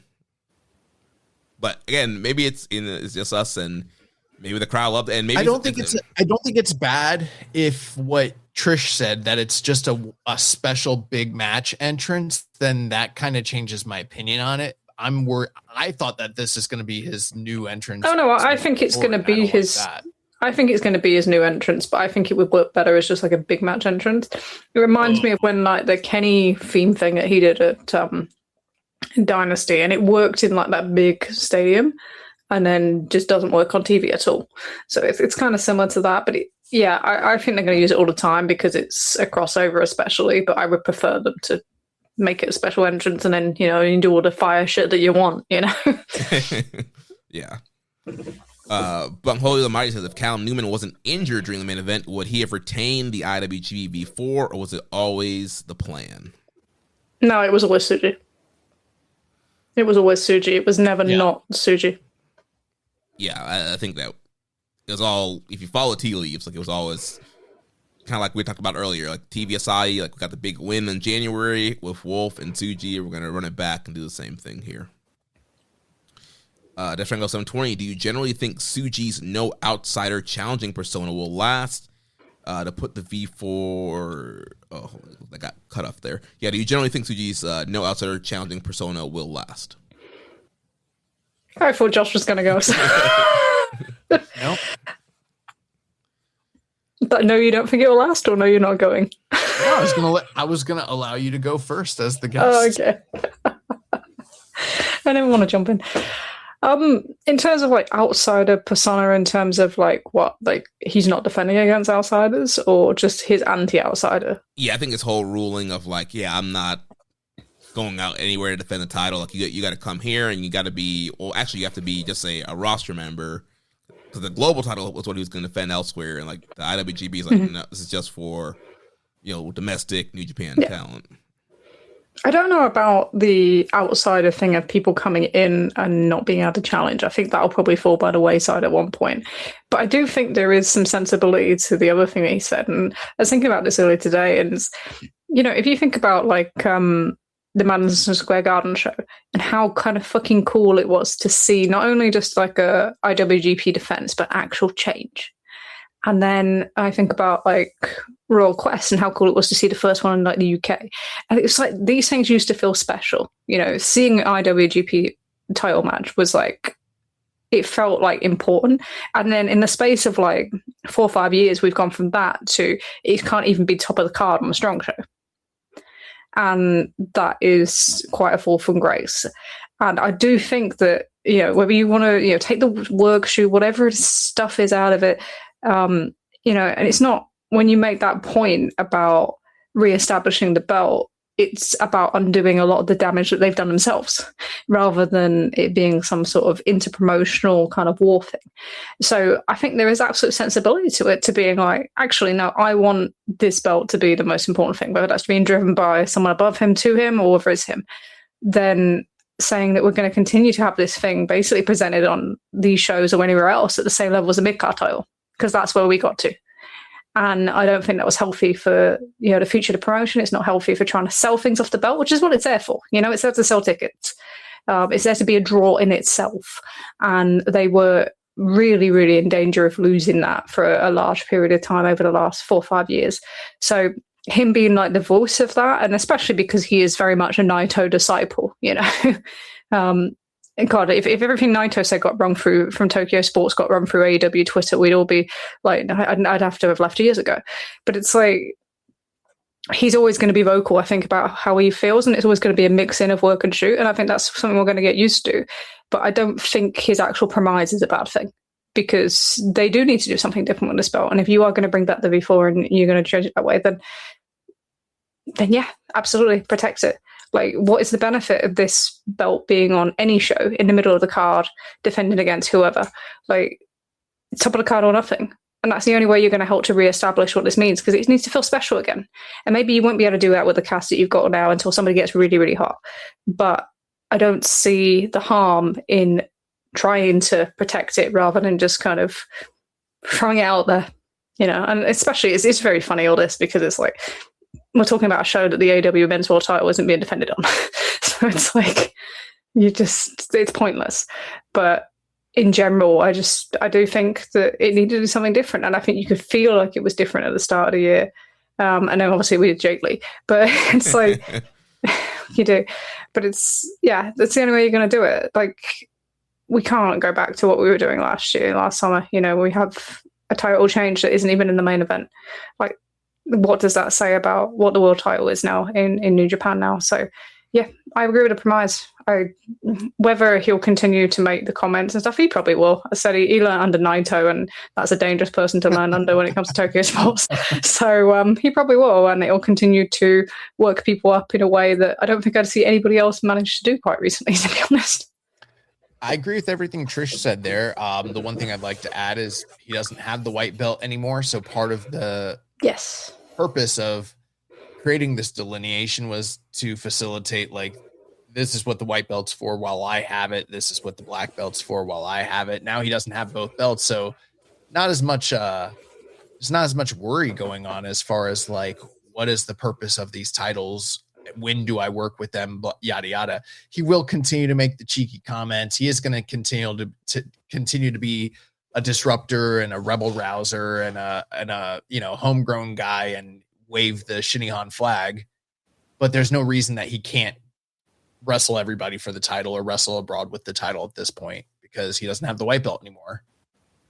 Yeah, and I really like the points that Trish made, because, I think back, we were there in the building for MSG for Okada versus Jay White, and, like, that was like one of the most special moments of the weekend. It's like, oh my gosh, like we're seeing the V4, we're seeing the IWGP title being defended in person. It's a rare thing in the U.S.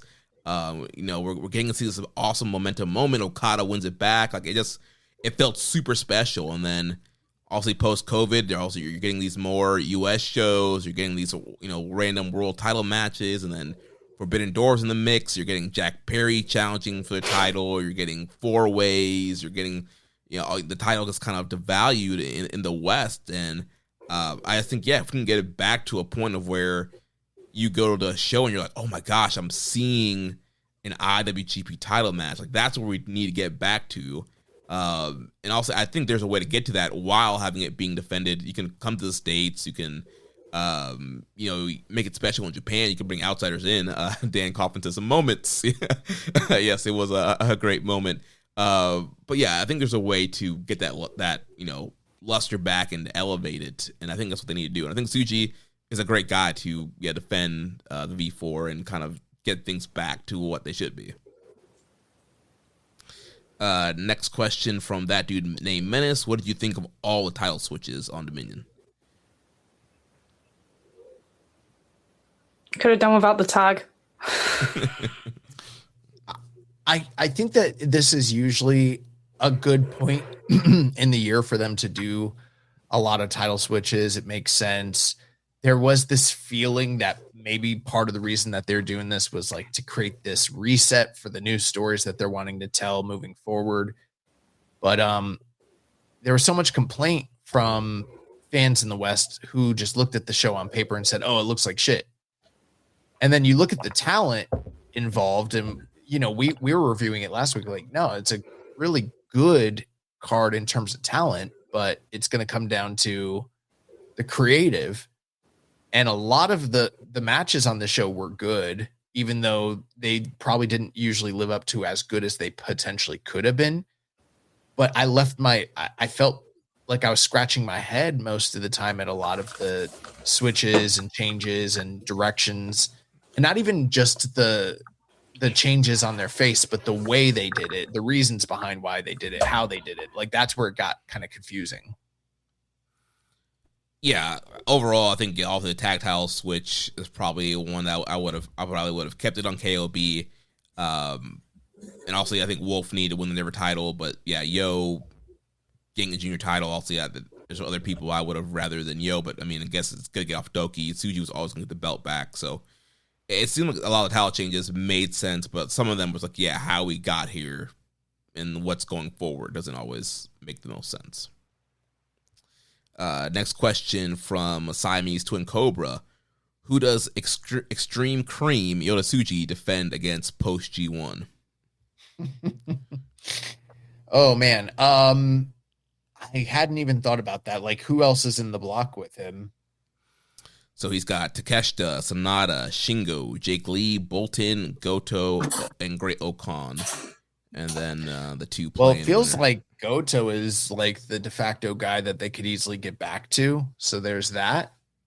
We also don't know what the field looks like with like potential play-ins and things like that. So, there's always the potential that they get back to like him and Zach, or, him and Callum potentially in like playoff rounds where they like earn a title shot. So if I had to guess three names, those would be like my three top names that I would guess would be like Zach, Callum, or Goto probably. Yeah, I think Goto is definitely a good shout there. I could potentially see Shingo, upsetting him and getting a win in the block. We'll talk about Shingo kind of. No, he already had his title match this year. He only gets one. There's been some years where he's gotten more than one. No, I look back. It's like one a year. That's it. He can bank it for next year.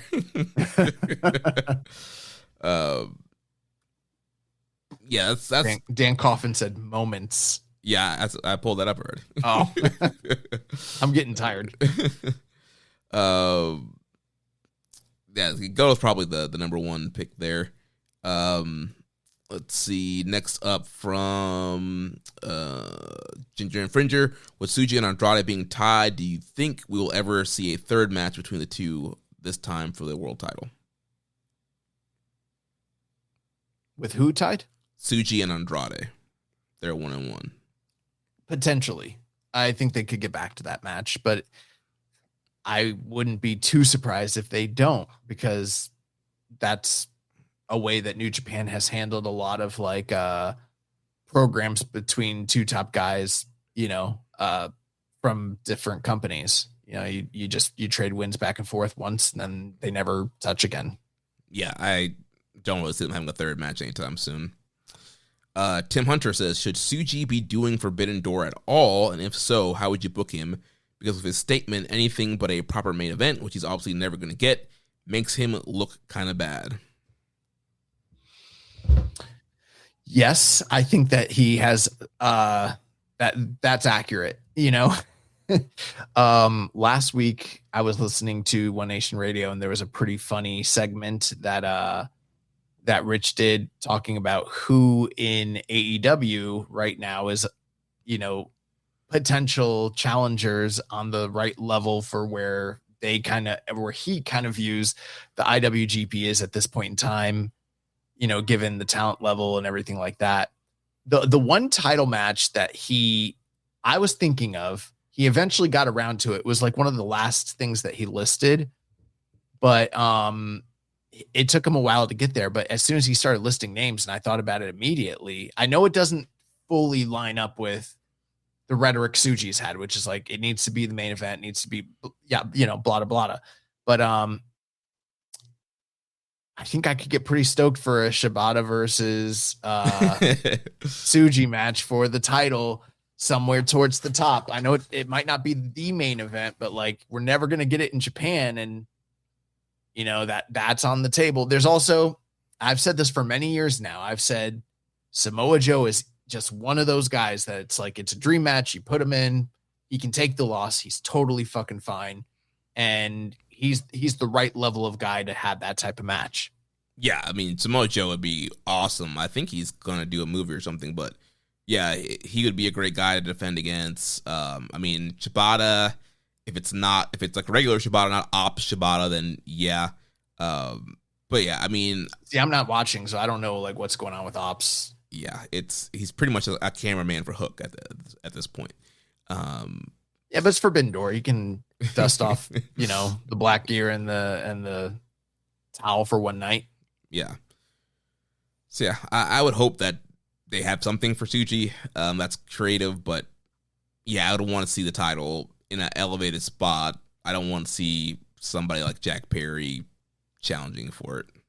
Well, given right now that the main event seems to be this multi-man cage match and the world champion's involved in that, and that's gonna main event, I don't think we're going to see either title. I think there's a good chance Tsuji doesn't show up or defend, and we just won't have either company's title in the mix. Yeah. And last question here from NJ. It says, think back to your wedding day. How many wrestling-related tweets did you send, and were any of them bangers? Well, as many of you know, I'm not that active on social media. When I am, they tend not to go over that very well. So I think I've had like one or two tweets ever that have blown up from our channel, and none from my own. So I can't remember anything that I tweeted out on that day. Yeah, I can say that I did not tweet out any wrestling related things like Mr. Ospreay on my wedding day. Oh, was he tweeting? Yeah, he responded to Tsuji's Tokyo Sports thing about Forbidden Door, and essentially he's like, why don't you, instead of complaining, why don't you just challenge the top wrestlers in the world and elevate the title and elevate New Japan to the point where it is the main event on Forbidden Door, blah, blah, blah, blah. So essentially he was kind of defending AW and knocking down what Tsuji was saying. If I was Tsuji, I would start shooting on him the way that Gabe Kidd was shooting on. I'd be like, why the fuck didn't you sign an autograph for that little kid in Oda City Ward Gymnasium on January the 6th? What the fuck was that about? Yeah. Why are you such a dick all the time? Why do you have such questionable friends in the UK that you're always covering up for? Like, what the fuck's that about? You know, I'd start pulling that shit out. Receipts. Be a better human. Well, we did. Looks like we lost Trish. I'm not sure if she's going to make it back on. So, thank you, Trish. Yeah, listen to the Trish and Sarah Wrestling podcast. But we'll kind of go through these last few things real quick and then wrap the show up. So, with the Road to G1 climax, so with Okan Hanare winning, Great Okan got a spot in the A block, and Hanare got a spot in the B block. And then the play-in matches are set for Korakuen on June 23rd. So Taichi versus Yuto Ice, winner goes to the A block. Yoshihashi versus Aaron Wolf, winner joins the B block. Oscar versus Yujiro Takahashi, winner joins the B block. ELP versus Oiwa, winner joins the A block. Kind of hard to imagine that, Knockout Brothers don't get in, Aaron Wolf doesn't get in. I'd be very surprised if they go with ELP over Oiwa. I mean, would I love to see Taichi in there? Sure. You know, and is ELP always perfectly serviceable and acceptable in a G1? Sure. But this is just that year where it's like Knockout Brothers should not be getting eliminated. And there's no fucking way that you shouldn't have Aaron Wolf or Oiwa return, or be in the tournament. So that's where like it takes a little bit of the excitement out of this, where it's like they absolutely should be going through. Trish has returned to the studio. I'm so sorry. It wouldn't be me if there wasn't technical problems at some point. All good. We're just talking about the playoffs for Korakuen June 23rd. But I think we have some questions about the upcoming lineup. Yeah, Death Triangle 720 says, any matches from the G1 lineup so far that excites you? I think I'd like to see Shingo and Tsuji, actually, just for my LAJ heart. Yeah. And, I want to see Oscar and Wolf. I just want to see how they go. I don't really have a particular match I want to see, but I do want to see how both of them go in their block. Yeah, definitely Tsuji, Shingo. I want to see Hanare and Wolf. Ooh. I feel like that'll be a big banger match right there. Yeah, I think Takeshita and Wolf is like the first one that like pops out to me in the A block, and then in the B block for me, Newman and Kid is the first thing that I'm like, I haven't seen those two guys against one another, especially with this current iteration. That's interesting to me. Yeah, but things are going to get much more interesting with these blocks once these last four guys fill them in. Truly. Yeah. Live Valuable 381. Any hot takes going into the G1? There's a 0% chance Aaron Wolf wins the fucking G1.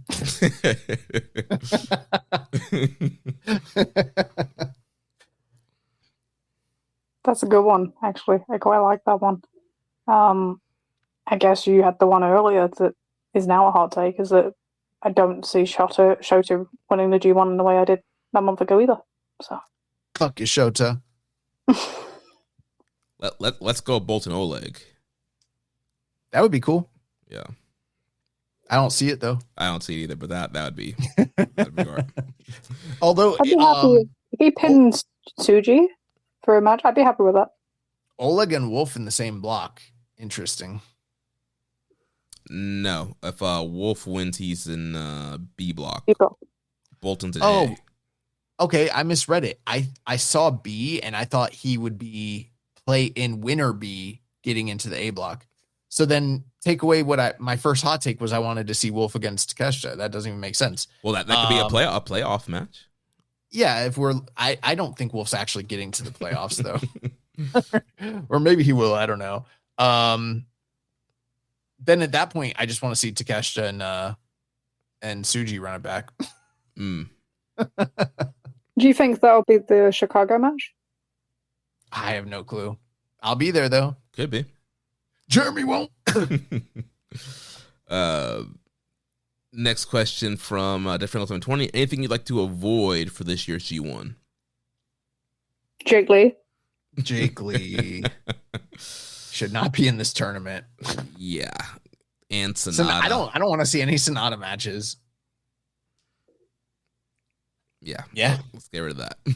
I think, the A block, like, it seems like it has bigger stars, but when you start boiling it down, you're getting a Sonata match, a Jake Lee match, and a Great Okan match most nights. Buddy. Boy, oh boy. Ah. Yeah, like the B block, bro. Someone play the saxophone. Speaking of B block, being Bredis is fun says B block has ZSJ, Umino, Umura, Narita, and Newman. Assuming he still completes after his recent injury, only 3 can advance to the playoffs. Who do you think needs a playoff appearance most of those 5? I don't know. He lists a lot of people. Who was it? Zach, Umino, Umura, Narita, and Newman.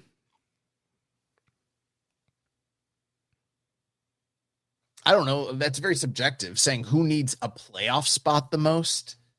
A playoff spot can mean a lot of different things. You know what I mean?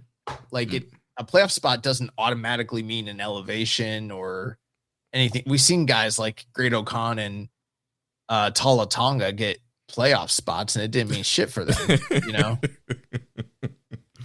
Yeah. So I'm very dubious about like answering that and being like, yeah, Uemura going through that means something. I think you're only really looking at who makes the semifinals and the final, and mostly really just people remember the final, right? So, right. Yeah, that means something in the way that you want it to be in a G1 final, rather than just to be, the play-in guy that gets beat by whoever's going to the semifinals. Yeah, do you remember the wild card and like NFL playoffs if they don't get anywhere? Probably not. So right, we trying to advocate for Callum to break this this G1 record this year too.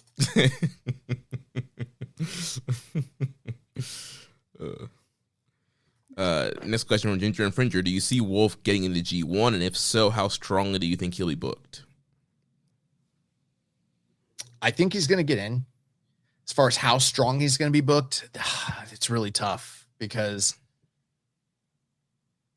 I think he will be a guy at minimum. He finishes with 8 points. Yeah, that's like your never champion. Normally it's like 4 and 5 kind of guy.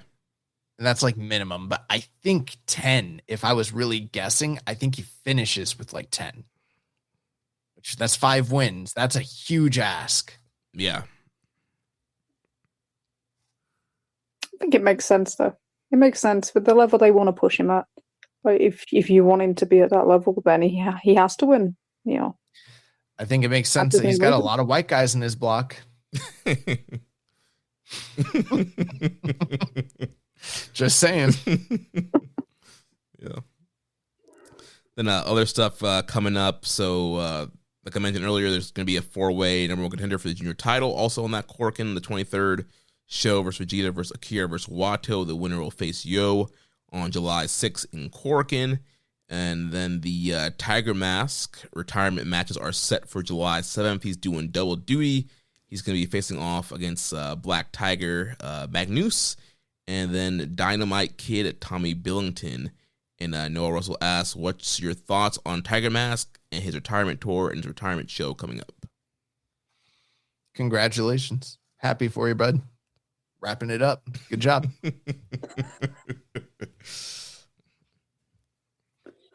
There's not a huge amount to say, is that I'm glad he's he's in Arena Mexico this week. I think he's teaming with Mystico. Yeah, he's teaming with Mystico on Friday. So he's getting, a little run out of it. And Corrigan is probably about the right level, I guess, for a send-off. So yeah, fair play. Will they have gotten rid of will Shinjuku Face be torn down by then, right? I think it's closed by then. Yeah. So that makes sense why it needs to be, because that would have been the right level, but it's gone. So that's why I guess they got to do Corkin instead. And they're putting it on a card where they're putting other things as well. So I think it works perfectly fine. That was a joke about what level he deserves. I can't take jokes on like normal time of the day, let alone 3 a.m. Yeah, I think these are two cool matches. Also, the Black Tiger, the history there, and then the Dynamite Kid match, which people have been trying to book for the last couple of years now. And credit to where credit's due. Shout out to Joe and Rich. Yeah, they've been banging the drum for that. And Tiger, he was supposed to do it in the States, I think, last summer, and he, something happened. He's probably like, I'm going to milk this for my retirement. Why am I going to do this in like a rinky-dink GCW? They've been fighting for it for a long time, and it didn't happen, so it's finally happening. I'm sure they're going to be tuning in for that. Yeah. Well, we're at 3 hours. It's super late where Trish is at. I think here's a good point to wrap the show up. So, Trish, thanks for joining us this week. Go ahead and get your plugs in real quick. Oh, you mean I've got to do the thing I'm not very good at? That's all. Yes. And tell the people just a smidge about the fantastic newsletter that you guys are always working on. Yeah, so you can find me if you want to listen to more audio over at Trish and Sarah Podcast. We're back next week. There's always lots to talk about, but that's where you can find us audio-wise. And for me, what I'm going to properly push is, head over to socialsuplex.com and visit the Social Suplex newsletter, because we have probably the best coverage of Japan as a totality that you will find anywhere, and it's all free. And that's a rare thing to say in this day and age. So, we have some fantastic writers from all across the globe, and who give you an insight into promotions that you just don't see in that much in depth in many places anymore. So it's a great resource. Yeah, please make the most of it. That's it, really. I'm not a big plugger. I don't know. I just, we really enjoy being part of the network. We really enjoy what we be able to do, and it's great to come and join you guys and just discuss New Japan, because rather than me boring Sarah silly with it, and we had some good times this year too. But let's keep running. That's not entirely true. I like to hear Sarah's hot takes on Kadani and Sale. She tolerates me. That's all I can say. Yeah, check out the Trish and Sarah Wrestling Podcast. Check out the Social Suplex newsletter, and support everything that Trish does, because she rocks. Thank you. So that's going to be it for this week. Next week we'll be back. We'll review the Blue Justice show and cover all this news and answer some of these other questions we didn't get to this week. And remember, if you want to watch our show live or listen without ads, sign up at patreon.com/KIStrongstyle. You can also make a donation by visiting socialsuplex.com/donate and clicking on the donate button under the Keeping It Strong Style logo. Make sure to connect with us on social media on X, Blue Sky. Follow us at KIStrongstyle, at SocialSuplex, at Jeremy L. Donovan, at YB_Josh and Liger on Facebook. Follow us at Facebook.com/SocialSuplex in the Wrestling Squared Circle Facebook group. On Reddit, on the Pro Black Guy, just Keeping It Strong Style. On YouTube, we're at Social Suplex. You can join our Social Suplex Discord server to interact with us and other wrestling fans. You can email me, Jeremy, at socialsuplex.com. And check out all the other shows that we have here on the Social Suplex Podcast Network. One Nation Radio with Rich and James. All things elite with Floyd and Austin. Imps AW Adventure, Wrestling Art with Chris Slings, the AW Match Guy with Sir Sam Brown, Tone Talk with Allie, Ann, and Leah, the Trish and Sarah Wrestling Podcast, and Joshing Around with Tim and Eric. Don't forget to subscribe and leave a rating and review, and we will catch you next week on Keeping It Strong Style, the ace of podcasts. Ichiban. Thank you for listening to Keepin' It Strong Style. We'll see you next time.